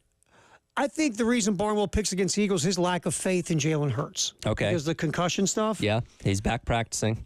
So I can't see Philly losing to the Packers. I just can't. Now, can I see Minnesota lose to the Rams? Sure, because again, Sam Darnold.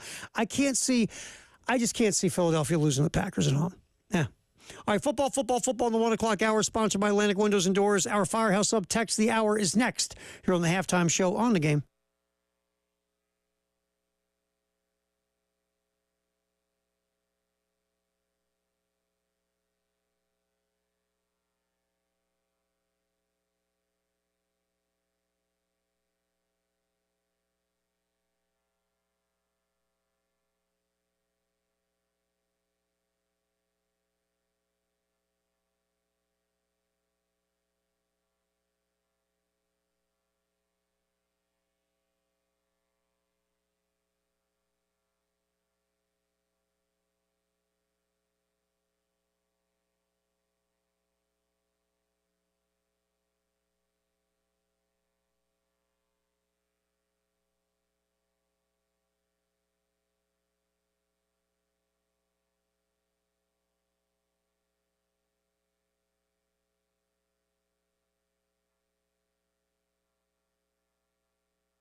Halftime show. Terry Ford, Tyler Head, David Dare. We are cooking till 3 right now.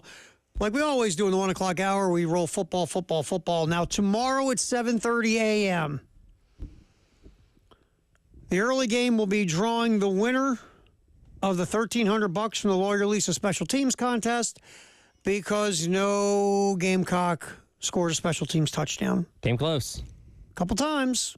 So sitting at $1,300, and that drawing will be done tomorrow morning at 7:30. Again, if you haven't registered yet, well, you got to lose. I mean, you go to 1075thegame.com, you wait for the little flippy thingy to go. You see Lawyer Lisa Special Teams contest. You hit it. It comes that little form. You fill it out real quick, hit submit, and you might win $1,300. And see, what's neat is doing it at 7:30. It then gives you time to call out of work for the day. Yeah, because if you win $1,300, well, I'm suddenly not feeling too well. you know, I don't want to get anybody else. I don't want to get anybody sick, boss. And you take a day or two off, then you get a long Now, weekend. coincidentally, if your boss listens to the station as well, they'd be like, They I know why you're doing Oh, this because you just absolutely won they know. $1,300. Right. And your boss goes, well, if you want to have a job Monday, you should probably split that with me. And you weigh your options. Yep. We won't tell you which decision to make. Totally up to you. We are not responsible. So, yeah, go to 1075thegame.com to register. That drawing 7:30 tomorrow morning on the early game.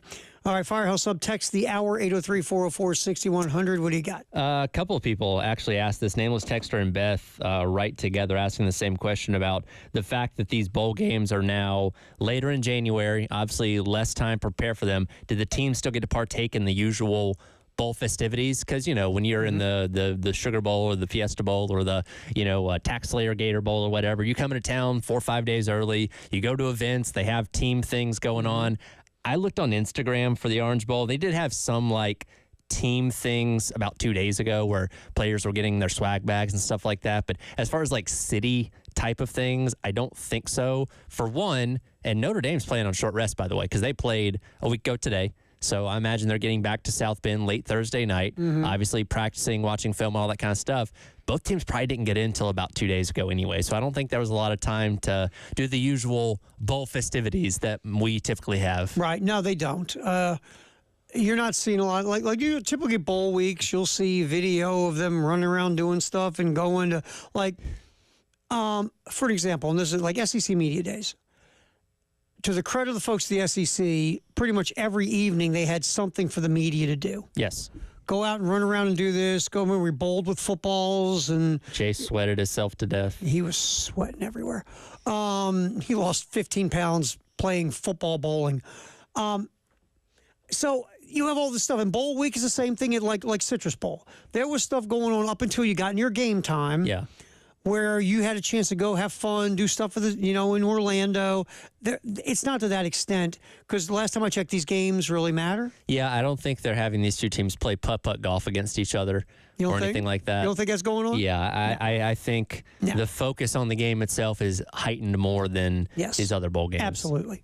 So texters, the answer is no. They're not doing the They same. had a pep rally last night for both teams. And, that's more for fans than anything else. Right. But, yeah, I think Marcus Freeman and James Frank, had there been things scheduled hey, by the way, on Tuesday at 4 o'clock, we're going to take everybody out to go bowling. No, we're not. We're going to watch film. Absolutely. No, we're watching film. We got to walk through. Exactly. We got to walk through. We got a bigger fish to fry. Exactly. So the answer is no. They're not doing that stuff. But a very good question. I think it's a very interesting question. And it's something that is the unintended consequence. And again, that doesn't really affect us here, away from that. But for the players that, wouldn't get the typical bowl experience. And that also goes back to the debate we have about should you really be playing these in bowl games? Because how much cooler would it be if instead of Penn State and Notre Dame playing in South Florida, thousands of miles away from both campuses. Well, if this is in Happy Valley, what if they were playing this in the middle of a snowstorm tonight with a whiteout? How cool would that be? Massively cool. And how cool would it be? And I get it, they're in Texas anyway. But if you were at Austin instead of in Dallas at another sterile NFL environment for this huge game between Ohio State and Texas. Yeah. That's why we talk about having these things at the home venues. And I remember Shane talking about when they were picked to go to the Citrus Bowl, and he had that presser. He said, look, everybody must be in the college football playoff. But when you're in the college football playoff, it's not the same as a bowl week. Yeah. Because you're preparing for a playoff game. It is a playoff game. It's a different world. And again, because the way college football is structured, we have to fit the bowls in as forcefully as we have to make them a part of the system, but it just feels, it doesn't feel the same. No. And it shouldn't, because it's a playoff game, not a bowl game. Yes. That's why I had to ask you earlier. It is the Orange Bowl, right, It Tyler? is the Orange Bowl. Tomorrow night's the Cotton Bowl. Again, they'll rotate to two more new bowl games next year for the semifinals, as long as we decide to keep doing it this way. Because to me, again, these are college football playoff games. They're not Yes, they bowl are. games. So, all right, what's trending at 2? We'll continue on. We'll hear from James Franklin and Marcus Freeman. Nothing about hairlines, about their football teams coming up next.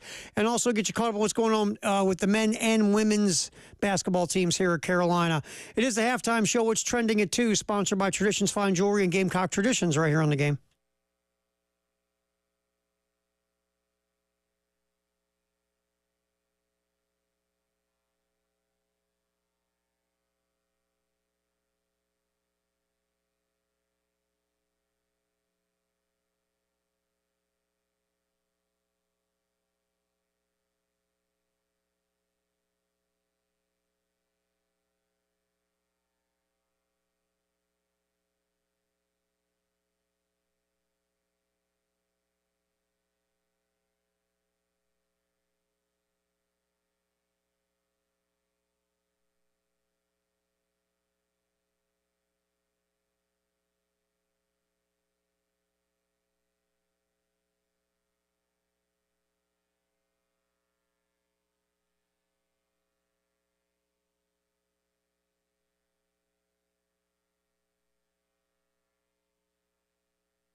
Halftime show, Terry Ford, Tyler Head. Appreciate you hanging out with us here on the game as we go till 3.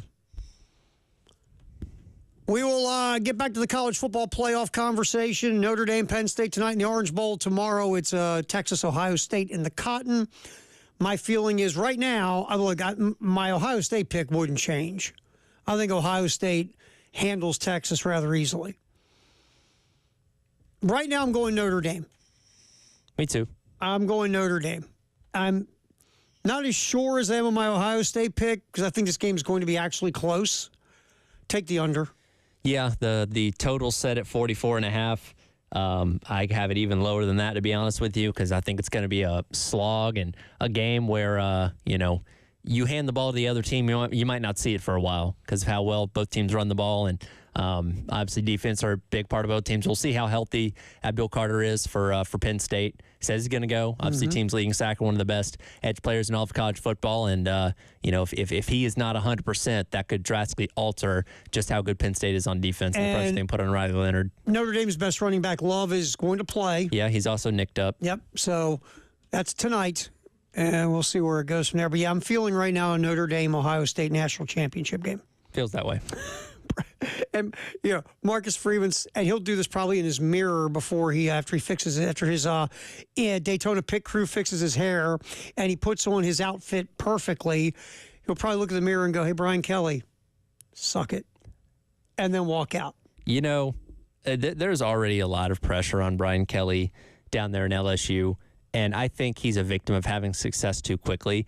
But do you imagine all the people down there kind of looking at him sideways like, you remember that school that you left, that you said you took it as far as they can go? Well, that handsome guy is about to put him in the national championship game. That good-looking feller is going to be playing for a national title. And I know they made the one under Kelly, but let's be honest, they didn't belong in the same stratosphere as that Alabama team. They made the college football playoff twice or once. They made it once, got waxed by Alabama in that crushed. one too. So he's been to the mountaintop twice at Notre Dame. Yep. And he thought he couldn't get any farther. By the way, he never had a win as big as what Marcus Freeman had last week. Not at all. Not in these college football playoff situations, the BCS or no. So Marcus Freeman, it was almost like Brian Kelly went, yeah, good luck with this. I'm going to LSU. Have fun. Marcus Freeman was like, you too. How old are you again, Marcus? 38. 38. All right, so we'll get you some sound here from James Franklin and Marcus Freeman in a minute. But first, let's circle back there, Dave. Get some Lamont Paris from last night. South Carolina handled easily by Alabama, 88-68. South Carolina started well, Tyler. Had a little 5-0 lead. Had the lead, went up to about the 14. Was the 14-minute mark where Alabama took it for good? Somewhere around there. But the Tide's just better. They just are. Look, you've had 2 lopsided losses in SEC play. There's a multitude of things. You don't get blown out twice and not have more than one thing you've got to do better. Sure. And we talked about, the offense. We talked about the clunkiness last night. We talked about the ball stuck way too much. Also, we discussed defensively, Alabama was slicing and dicing through South Carolina in a lot of ways, even though once you take a look at numbers, Alabama was not as efficient last night overall as they typically are on offense. But the fact that South Carolina just can't go play bucket for bucket with Alabama. They just can't. That team in Alabama is so deep and so talented. Again, you saw it in the second half. Carolina was kind of going, bucket for bucket with them in the second half against a lot of their twos. But that shows you how deep they are. And that Holloway guy comes in the second half and basically picks up where Mark Sears left off. Alabama last night, they're averaging 31% from 3 coming into the game. They nailed, 42% Tyler from 3? Yep. So Alabama shot much better from the 3-point arc than they had all year. And that kind of set up a lot of other stuff. And we were talking about Alabama's not a good 3-point shooting team. They chuck a lot of them. They're just not good at making a good amount.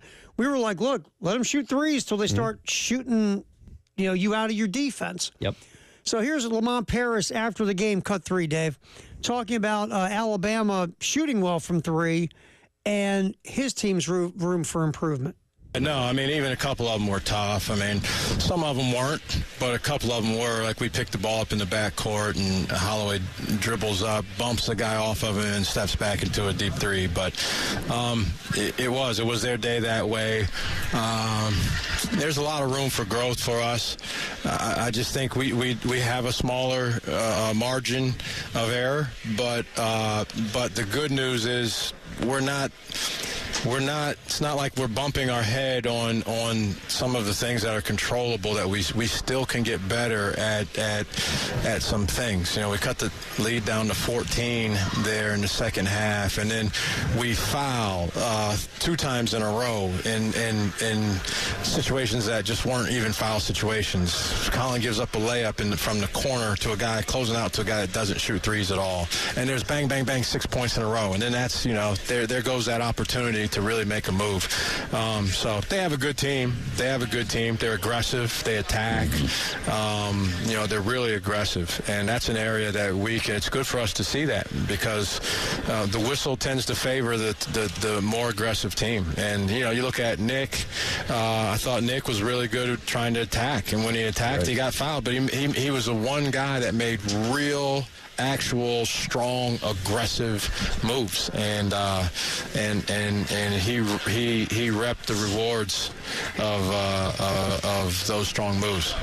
Now, unfortunately, Nick only made 5 of 9 from the line, but Nick got to the line. Jacoby Wright got to the line 6 times. 15 of the 25 trips to the free throw line were between 2 guys, and Colin Murray-Boyles was 4 for 4 when he went. Jamari Thomas 2 for 4. Yeah, that's one thing last night. We talked about this earlier in the show. You saw a lot of dribble, guys looking around if they can do something, and they would pass the ball because they couldn't do anything, or they didn't think they could go at the defense in any way, shape, or form. You know, the one guy, I think, another guy that Coach Paris didn't bring up, I think, in the last 2 games we've seen aggressiveness. Sometimes you're like, whoa, that's too much of it. Zach Davis. Look, Zach Davis... When Zach Davis is attacking the basket, that's when he's at his best. Is he a better three-point shooter this year? Yeah, he's hitting 32% from 3, a little bit below average. But what Zach Davis really does when he is playing his game, so to speak, is going at the rack. Yeah. Just go to the rim. And sometimes he's overly aggressive, and you're like, Zach, that probably wasn't the time for that. But I like at least Zach Davis' aggressiveness the last 2 games. Sure. Yeah, and he's obviously, you know, filling in that role that's left behind with Miles Studi being out with his blood clot, and he was able to knock down 2 3-pointers last night. Step back 3. Yeah, he made 2 of the 3 that South Carolina had. I don't know if you can rely on him to be as consistent with that as what Miles Studi brings to the table, because that's something you're definitely going to want to have, you know, in these games without him. So again, he's done a good job of stepping up when he's needed to, just see if he can be consistent with that going forward. Yeah, I mean, right now, look, to Lamont's point, you look at this basketball team and where they're at. Colin Murray-Boyles, for the most part this year, he's running to a brick wall here in the first 2 SEC games, but he's your best offensive player. And we've seen Colin Murray-Boyles have some good nights. Sure. It's there, whether it's scoring, passing. I mean, even last night, he still pulled 8 boards, even though offensively he was only 1 for 6 and really struggled. You know, Nick Pringle is starting to show you something. Last night, he scored 13. He went at it with Bama's bigs last night, to Pringle's credit.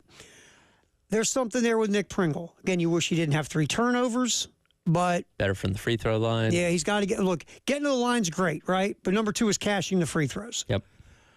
We just talked about Zach Davis. Jamari Thomas, is he a pure point guard? No, but he's your point guard. And Thomas was... what's lost in all this, Thomas last night was 6 of 9 from the floor, 1 of 3 from 3, did get to the line 4 times, scored 15 points. So there's a value to what Jamari Thomas brings. He's just not Talon Cooper. Yeah. You got to get that out of your head. He's not going to all of a sudden become a shorter version of Talon Cooper. It's not happening. Right. And Jacoby Wright, 7 of 12 last night. I mean, he missed most of the threes, but he got to the line 6 times. And Jacoby Wright scored 20. So there is something in here. It's just got to get more consistent. There's got to be more of a flow to this offense. Like, again, the best word was you said clunkiness. The clunkiness has got to go away. Got to move the ball better, share the ball better consistently, make your shots easier. This is not a crew of guys that can go get their own shots. Colin Murray-Boyles can, depending on situations, but these other guys don't consistently create shots. Yep. So if you can't create your own shot, what do you got to do? Create your shot within the context of the offense. But if you're not running the offense, it's tough to have a context of the offense, right? Yeah, absolutely. And again, you don't get any reprieve because you had Alabama, got Auburn coming up next, got a couple road games after that. Like, the conference is a murderer's row. You don't have any of those get-right games where you can kind of get your feet back underneath you. You're going to have to figure it out as the season goes along. And again, you're staring potentially 0-3 in the face this weekend if you can't figure it out. Now, again, South Carolina last night, 8 assists on 23 made baskets. Typically, they're better than that. Here's Cut 7. Dave, grab Cut 7 for us. Here's Lamont Paris postgame talking about the poor assist-to-turnover ratio for his basketball team last night. Yeah, I think Mississippi State is I think that game, they play a unique style of defense. So opening up with that game, I think it probably skews it a little bit because there's not as much ball movement against them. It's just, you're not going to attack it that way. So I think that skews it a little bit, but that doesn't excuse anything that happened with turning the ball over tonight. And I think it's decisions and execution of those decisions. Throwing a pocket pass, there's a window. It's certainly the right decision. Execution of that. I think there were a lot of situations where if we went back to that scenario, you could complete that play. I think you can complete that play. I think we have to be better. We have to be better basketball players than that. If you're going to turn those over, then you're going to have a lot of turnovers. We haven't done that in a lot of games. We've had some of these same situations. You got longer and more athletic guys that are getting here. Maybe they're sped up a little bit more than what they have. But you got to learn to slow down. And if we run a ball screen play, there's a reason why people run ball screens. You get an advantage. The defense has decided what they're going to do. If they do this, you do that. If they do that, you do this. Like, we have to be able to execute those things. I think they're pretty normal things that if you're a player at this level, the expectation should be that you're able to do those things without turning the ball over. I think one thing Lamont just said there's interesting to me is they're playing against longer, more athletic guys, and they're getting sped up a little bit. Now, that makes sense for Jamari Thomas. Sure. Who didn't play on this level last year. And is 5'10" on a good day. On a good day, yes. When he's stretched out properly. But Colin Murray-Boyles, Nick Pringles, Zach Davis, Jacoby Wright, Morris, Ugasek, all these dudes played last year. They shouldn't be getting sped up. Now, is that part? Again, you don't have Talon Cooper, who was the runner of the offense and the captain of the ship on offense and the guy who manipulated tempo for you from the point guard position and kept things from getting too fast in some ways. Maybe that's part of it, but most of this roster, when they step on the court, has played on this level in some way, shape, or form. Yeah, nobody, it's not a completely new roster of guys like you had a year ago. And again, there was an acclimation period for that as well. But yeah, a lot of these guys with SEC experience, with the exception of Jamari Thomas, that the results that you've seen through these first two games are certainly concerning, that if they haven't figured it out by now, when are you going to figure it out? They'll do it again on Saturday. Yeah. Good luck with that. Against Auburn at home. You can hear that right here on 107.5 The Game in Columbia and our affiliate 100.3 The Game in Myrtle Beach. We'll come back here from Dawn Staley, her scouting report on Texas A&M. Of course, South Carolina hosting the Aggies at CLA this afternoon, 4:30 pregame, 5 o'clock tip on our sister station 98.5 WOMG. We'll hear from Dawn. Also, Marcus Freeman and James Franklin about tonight's Orange Bowl, the college football playoff semis. All that's coming up as we do What's Trending at 2, sponsored by Traditions Fine Jewelry and Gamecock Traditions. David Dare, Tyler Head, Terry Ford, halftime show on The Game.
What's trending at 2, sponsored by Traditions Fine Jewelry and Gamecock Traditions. David Dare, Tyler Head, Terry Ford, we're hanging out with you up until 3 on the game. All right, Dave, we're going to punch up some more buttons here, man. Get ready. You can't blame Cale. He left. So it's on you. No pressure. All right, Dawn Staley, we go cut 15, Dave. South Carolina, Texas A&M this afternoon. We talked about it earlier. Aggies 8-6 on the year. It's been a struggle. Starting off the year, losing to Texas A&M Corpus Christi did not help. The only true road game that Texas A&M has had until today, they went to Morgantown, West Virginia, and got cooked. Yep. So you feel like South Carolina should be able to handle this one with pretty much ease. Again, nothing's guaranteed, especially a team that has started slow at times before, putting your foot on the gas. But here's Dawn Staley scouting Texas A&M. It's cut 15, Dave. They're going to play for 40 minutes for sure. Just real physical. Defensively, they'll get up in you. They will play some zone. And then offensively, they're not shy to shoot the basketball, all 5. But Koulibaly is the one that we haven't solved her. We haven't solved, playing against her. I think the last time it was 32 points against us in the SEC tournament. They're better. I do think they're better. They're playing more cohesive, and they got some bigs that do what bigs do. They got guards that are a year older, some transfers that have played in our league, so formidable. And then they're coming off a big win against Ole Miss. All right, so again, there's Dawn breaking down A&M. Of course, South Carolina will not have Ashlyn Watkins. So we're going to see whether it's Shania Fagan, more Chloe Kitts, more Joyce Edwards, some of the other bigs who haven't been getting minutes that have come in through the portal. What are they going to do maybe with more opportunity? Yeah, and it sounds like it's not just going to be one player to step in her place. Because Ashlyn Watkins, very special, particularly what she does on defense, grabbing rebounds. There's a reason they call her Ashlyn Swatkins, because she knocks the ball away really, really well. So I think it's going to be a combination of several of the girls stepping up and kind of filling that void that one of your best players is going to leave behind for the rest of the season. And that tells you on the defensive end, you're going to have to use multiple people. Look, I don't think anyone right now on the roster is near the level of, shot blocker, paint protector, the way Watkins was, because she's so athletic. Right. But you just gotta step up and look at the rest of your bigs and go, okay, we're gonna need more. So that starts this afternoon again, 4:30 pregame, 5 o'clock tip on our sister station, 98.5 WOMG. All right, college football playoff semifinal number 1 tonight, Orange Bowl, Notre Dame, Penn State. Let's go to another cut, Dave. Cut 11, Marcus Freeman talking about the importance of Notre Dame running the ball and stopping Penn State's really good run game. Again, cut 11, Dave.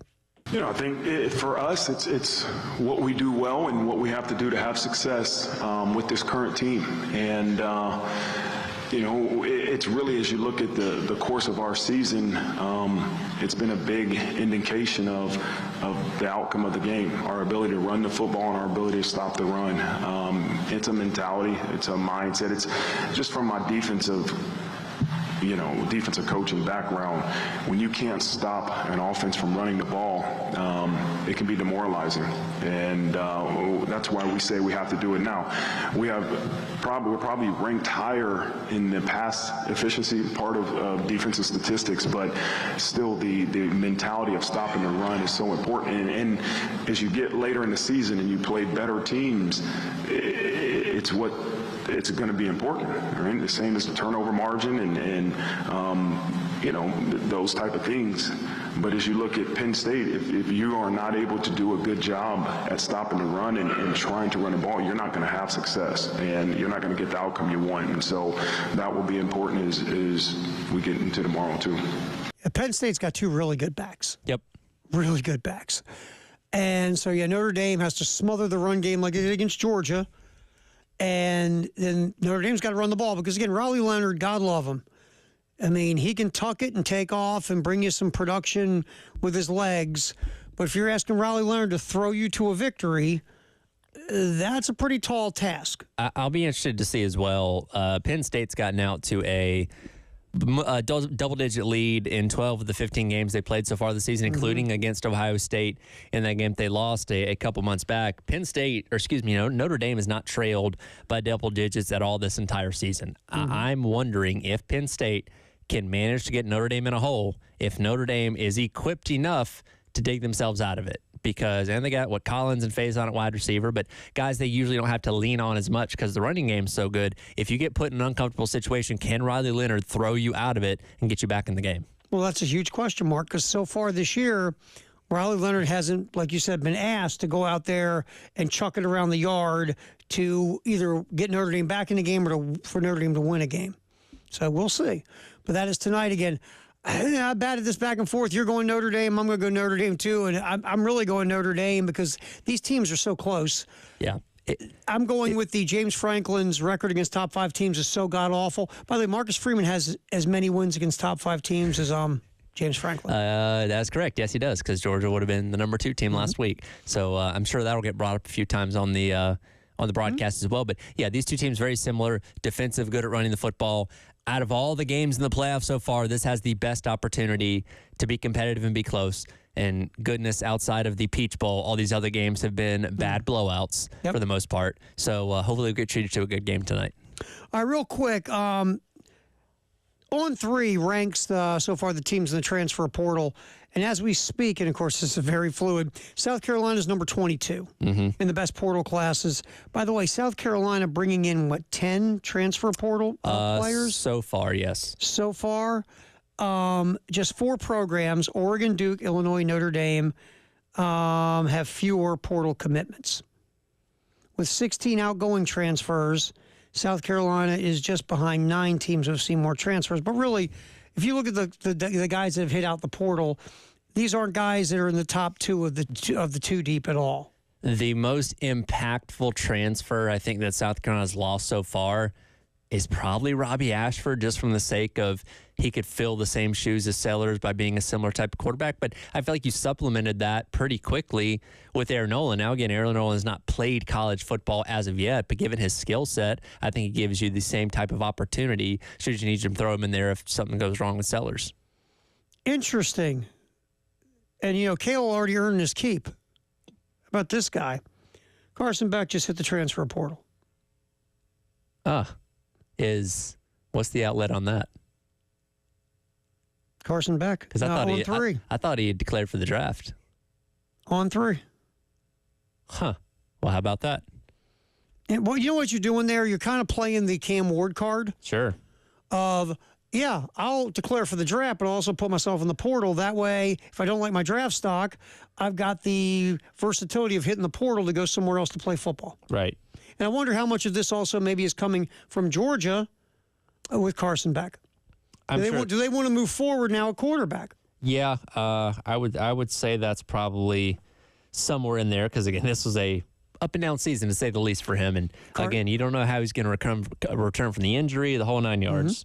So Carson Beck. Yeah, well, opting out of the draft, entering the portal. Portal.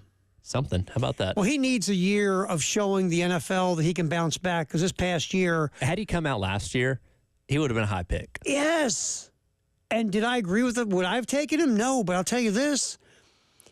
He would have been in the conversation. Well, coming into this year, he's in the conversation as a first-round pick and one of the top, 3 quarterbacks in the draft. Yeah. Coming into this year. Yep. And look where he's at now. So he's got to get his draft stock back in the right direction. Yeah, he hurt it significantly. Absolutely. I mean, the interceptions, trying to do too much, showing you really he was a creation of a system more than he was a quarterback that can lift players. But at the same time, if he comes back to college and it's even worse, then that's going to further tank him even more. So that's a fine line to walk because I was great. He did actually declare for the draft, which he's now rescinded and is entering the portal instead. That's very interesting. Well, you know why he did that probably. He got the back channel, dude, you don't want to come out. Yeah. You're not going to like what you see because your draft stock has fallen a ton. You're coming off of an injury. You got to prove you're healthy. You got to prove that what happened last year was not as much about you as maybe some people think. All that stuff. Sure. So come back for a year. Show everybody you're healthy. Show everybody you're the quarterback you can be and get your draft stock back up. But to your point, and I'll go to Sam Hartman on this. Sam Hartman left Wake Forest to go somewhere else to prove that he was a real quarterback and not just the creation of a mesh point offensive system. Guess what Sam Hartman failed at? Doing that. Yes. To your point of, it's a fine line. All right. Hey, today is what? January 9th. It's the greatest day in the history of the world. We have that coming up next here on the Halftime Show. Terry Ford, Tyler Head, David Dare, and our reporter breaking college football news everywhere, our buddy Kale. We're going till 3 here on The Game.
Oh, the 9th of January, the greatest day in the history of the world. Before we get to that real quick, more breaking news in the sports world. The Raiders keep doing Raider things. Yesterday, they fired Antonio Pierce as the head coach. Everybody said, well, the GM, Tom Telesco, was safe. Guess who's not so safe today? Tom Telesco. Gone, baby. I don't understand. Why are you spacing this out? Why did they have to wait till Tuesday to fire Antonio Pierce? Why'd you wait till Wednesday to fire your? Just do it all at once. You think they want to win the news cycle every day by getting us out there, baby? I don't know. I think it's more of us pointing fingers and laughing at them. We do. If you do it with everybody else, what's the difference? You've now lost a day looking for both those guys. Pierce, I stuck up for him and said, that it was awful to fire him. But my thought was you gave him nothing. And you said, go win games. Just win, baby. Yeah. The quarterback situation was terrible. Did Mark Davis come out and say that I put him in an unwinnable situation? No, he didn't start crying like Robert Kraft, no. But here's my thing. So if you get rid of Tom Telesco, the GM, there's a couple different quick thoughts. One is, okay, I will take that more because he's the guy that signed Gardner Minshew and put him in the quarterback room with Aiden O'Connell. Thought that was going to be enough. Yeah, and then you got Desmond Ritter. So the GM there, in that case, Tom Telesco, I get that quarterback room was a joke. Sure. It might have been the worst quarterback situation in the league. But again, you hired the guy 1 year ago. You hired Antonio Pierce after being the interim guy a year ago.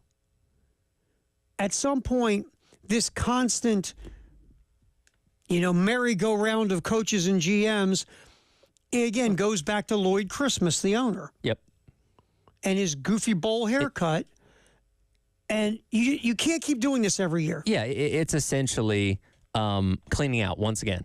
Because when you fire the GM, fire the coach, that means you're starting over fresh. And I'm assuming you're hiring the GM first. That's what would make sense logically. And then hiring the head coach. So then you have two processes that you're going through. That again, how much further back does that put you on hiring a head coach, by the way? Yeah, but then again, who knows with goofy Mark Davis, what he does. And here's the other part. How much of this is fueled by Tom Brady? I mean, did Tom Brady also want to run off Tom Telesco to start off fresh there, hire the GM, then hire the coach? You're going to hire a high-profile coach, and you have to hire the GM that's going to work with the high-profile coach. Whatever you're doing, does this have Tom Brady's fingerprints on it? And not Mark Davis, because remember, Davis said Tom Brady's going to be heavily involved in all this. Yep. We don't know. Who knows? But we'll watch to see how the hirings go moving forward. But this is what the Raiders do. Bad organizations continually fire coaches, fire GMs, fire everybody. Problem is you can't fire your owner. And here's the case of Mark Davis with the Vegas Raiders. You can move the Raiders to every city in the country, and as long as Mark Davis is with them, they're going to be a big pit of dysfunction. Yeah, you can put lipstick on as much as you want. It's still a pig. It's still a pig, man. All right, greatest day in the history of the world, January 9th. We go old school. 1942, Joe Louis, one of the greatest heavyweights of all time, knocks out Buddy Baer with 4 seconds left in the first round at Madison Square Garden to retain the world heavyweight title. You're saying Baer. Buddy Baer is the brother of Max Baer, that ginormous early 20th century fight with Joe Louis, Max Baer. Joe Louis beat Max Baer. And Buddy Baer, his brother, we're going to get to that, yes. I believe that's the guy, sir. But Buddy Baer, the brother, was in 17 movies, Dave. The brother was in 17 movies. Buddy Baer lost to Joe Louis twice. Ended up being in the movie industry for like 17 years. Okay. And ready? I love his professional debut. He knocked out Tiny Abbott. I love the nicknames. We're talking about great days, nicknames. Man. That's perfect. You guessing Tiny Abbott's a little dude? No, I'm probably guessing about 6'5", 320. Right. So Joe Louis knocking out Buddy Baer with 4 seconds left in the first round. There's some controversy in some of the fights. Like Buddy Baer knocked Joe Louis out of the ring in their first fight. And then they said that Louis got an advantageous long count to keep him from getting okay. Wiped out. Sure. So, again, Joe Louis beating Buddy Bear on this day in 1942. 1977, the Oakland Raiders won their first NFL championship, beating the Minnesota Vikings in Super Bowl IV, 32-14. No, their fourth Super Bowl, I should say, it wasn't Super Bowl IV.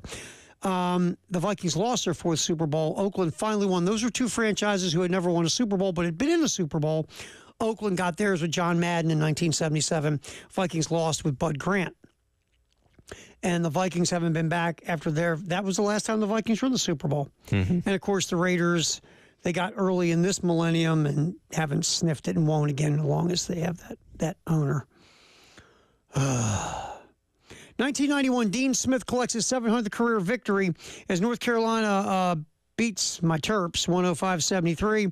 Smith was the sixth Division I basketball coach to reach 700 wins. We talked about patience yesterday. Dean Smith, in the beginning of his career in Chapel Hill, Dean Smith he struggled. They struggled.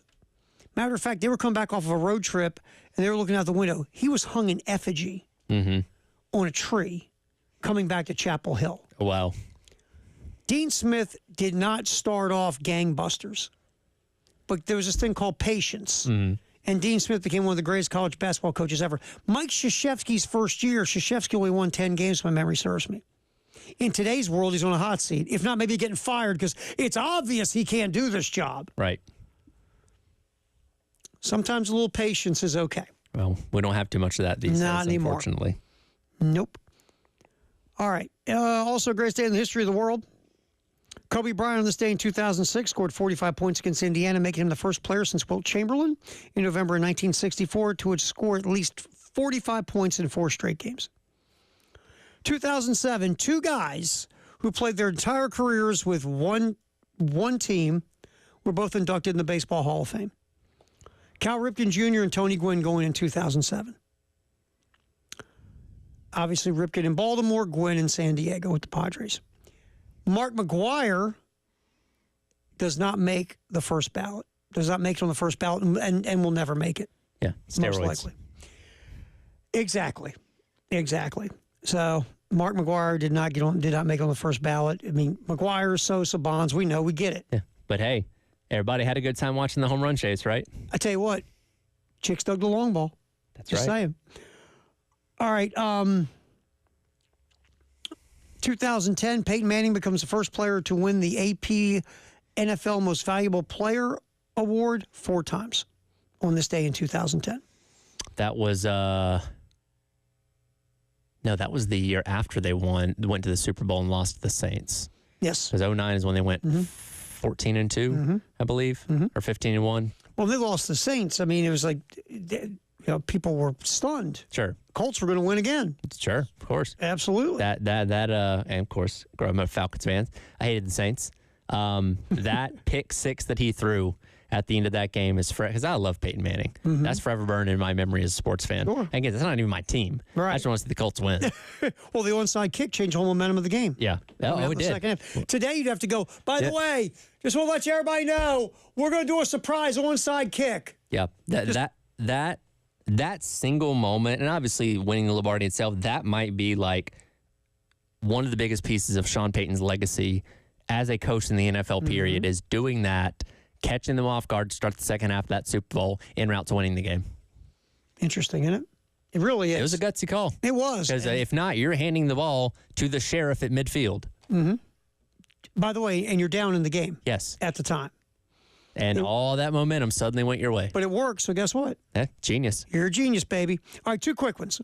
All right, 2016, a quarterback named Carson Wentz, coming back from a broken wrist in mid-October, returns to lead North Dakota State to their 5th straight FCS championship with a win over Jacksonville State. Oh, yeah, the backup in Kansas City. Yeah, how's that guy doing? Yeah, he's doing all right. Making money.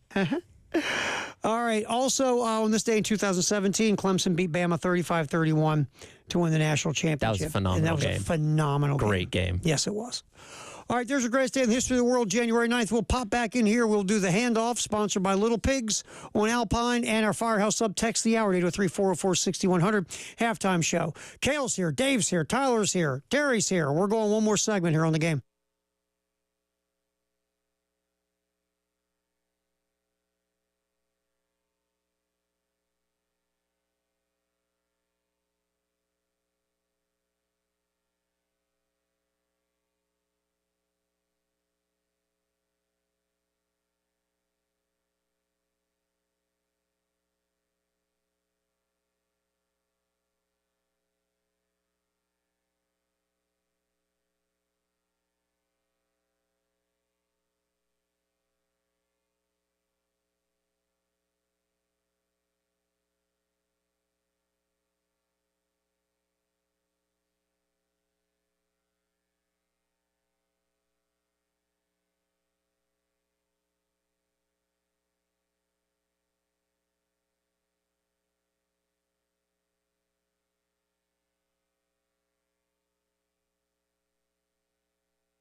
Alrighty, tonight here on, this evening on 107.5 The Game in Columbia and our affiliate in Myrtle Beach, 100.3. Carolina Calls with Lamont Paris. Lamont will talk about what happened last night at CLA versus Bama. Looking forward to the weekend against Auburn. That is tonight. Derek Scott, Lamont Paris, Carolina Calls here on 107.5 The Game in Columbia and 100.3 The Game in Myrtle Beach. The women this afternoon, 4:30 pregame, 5 o'clock tip on our sister station, 98.5 WOMG, as they host Texas A&M at CLA.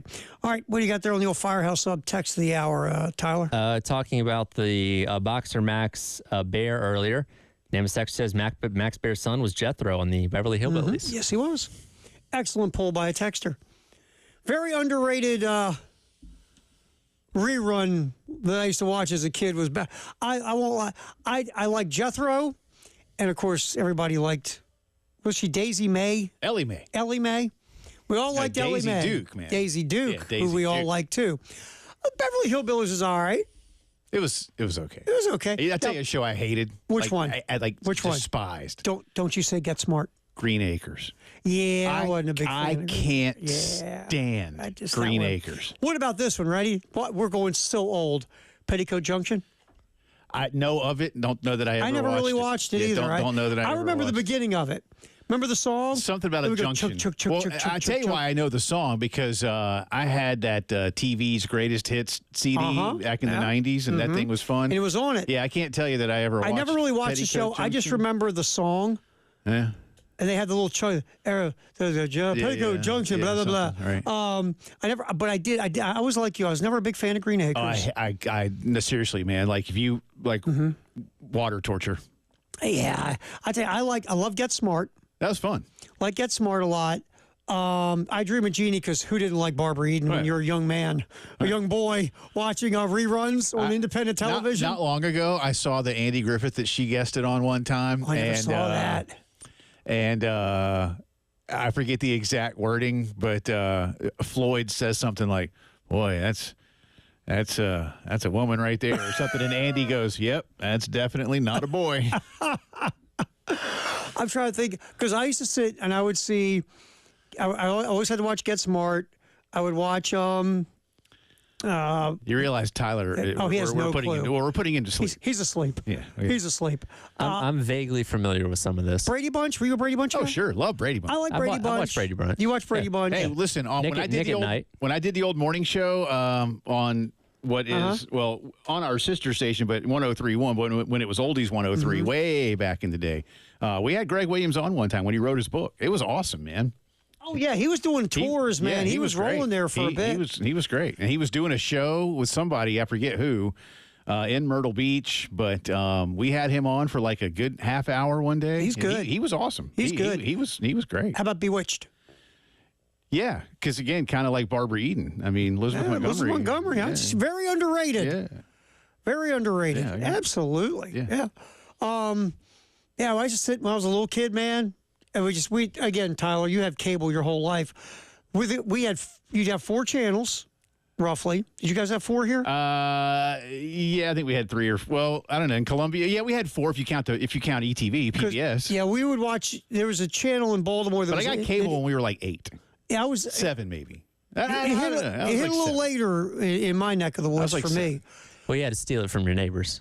Absolutely, you had to go get the cable box and bring it home. Well, my and- grandparents got it first. So you started hanging out at grandparents' house Yeah, well, a lot more? they lived right around the corner, so that was easy. I remember you would have a channel, and it just ran these shows, Tyler. It would start off with whichever order in your town. You get Brady Bunch, I Dream of Jeannie, Bewitched, Get Smart, and they'd put some of these other ones in there, like a Green Acres or something. But there's a stat, and Dave may know this one too. There's a stat, and I think it's still true. But the Andy Griffith Show, and now this is when I say aired, I don't mean like on cable, but apparently because it's still in syndication on over-the-air stations. I believe that the Andy Griffith Show has been on television every day since it left the air on CBS. Oh, I can believe that. I believe that. I mean, absolutely. like every day. The TV Land's not a thing anymore, but that was one of their go-tos, and there's some random TV channel Land out was there great. that I'll give you plays another it one. every single day. Another in the rerun world when we were growing up was Hogan's Heroes. Yeah, and I liked it, and then I learned about how awful a person. What's his face? What's his name, Dave? Bob Crane. Bob Crane, who Yeah. got murdered. Yeah. Well, you ever seen the movie? You know why he got? Oh, like, yeah. Why he was? You ever see the basically the biography of Bob Crane, It's the movie? Like, oh God, you're a horrible human being. Anybody a fan of In the Heat of the Night?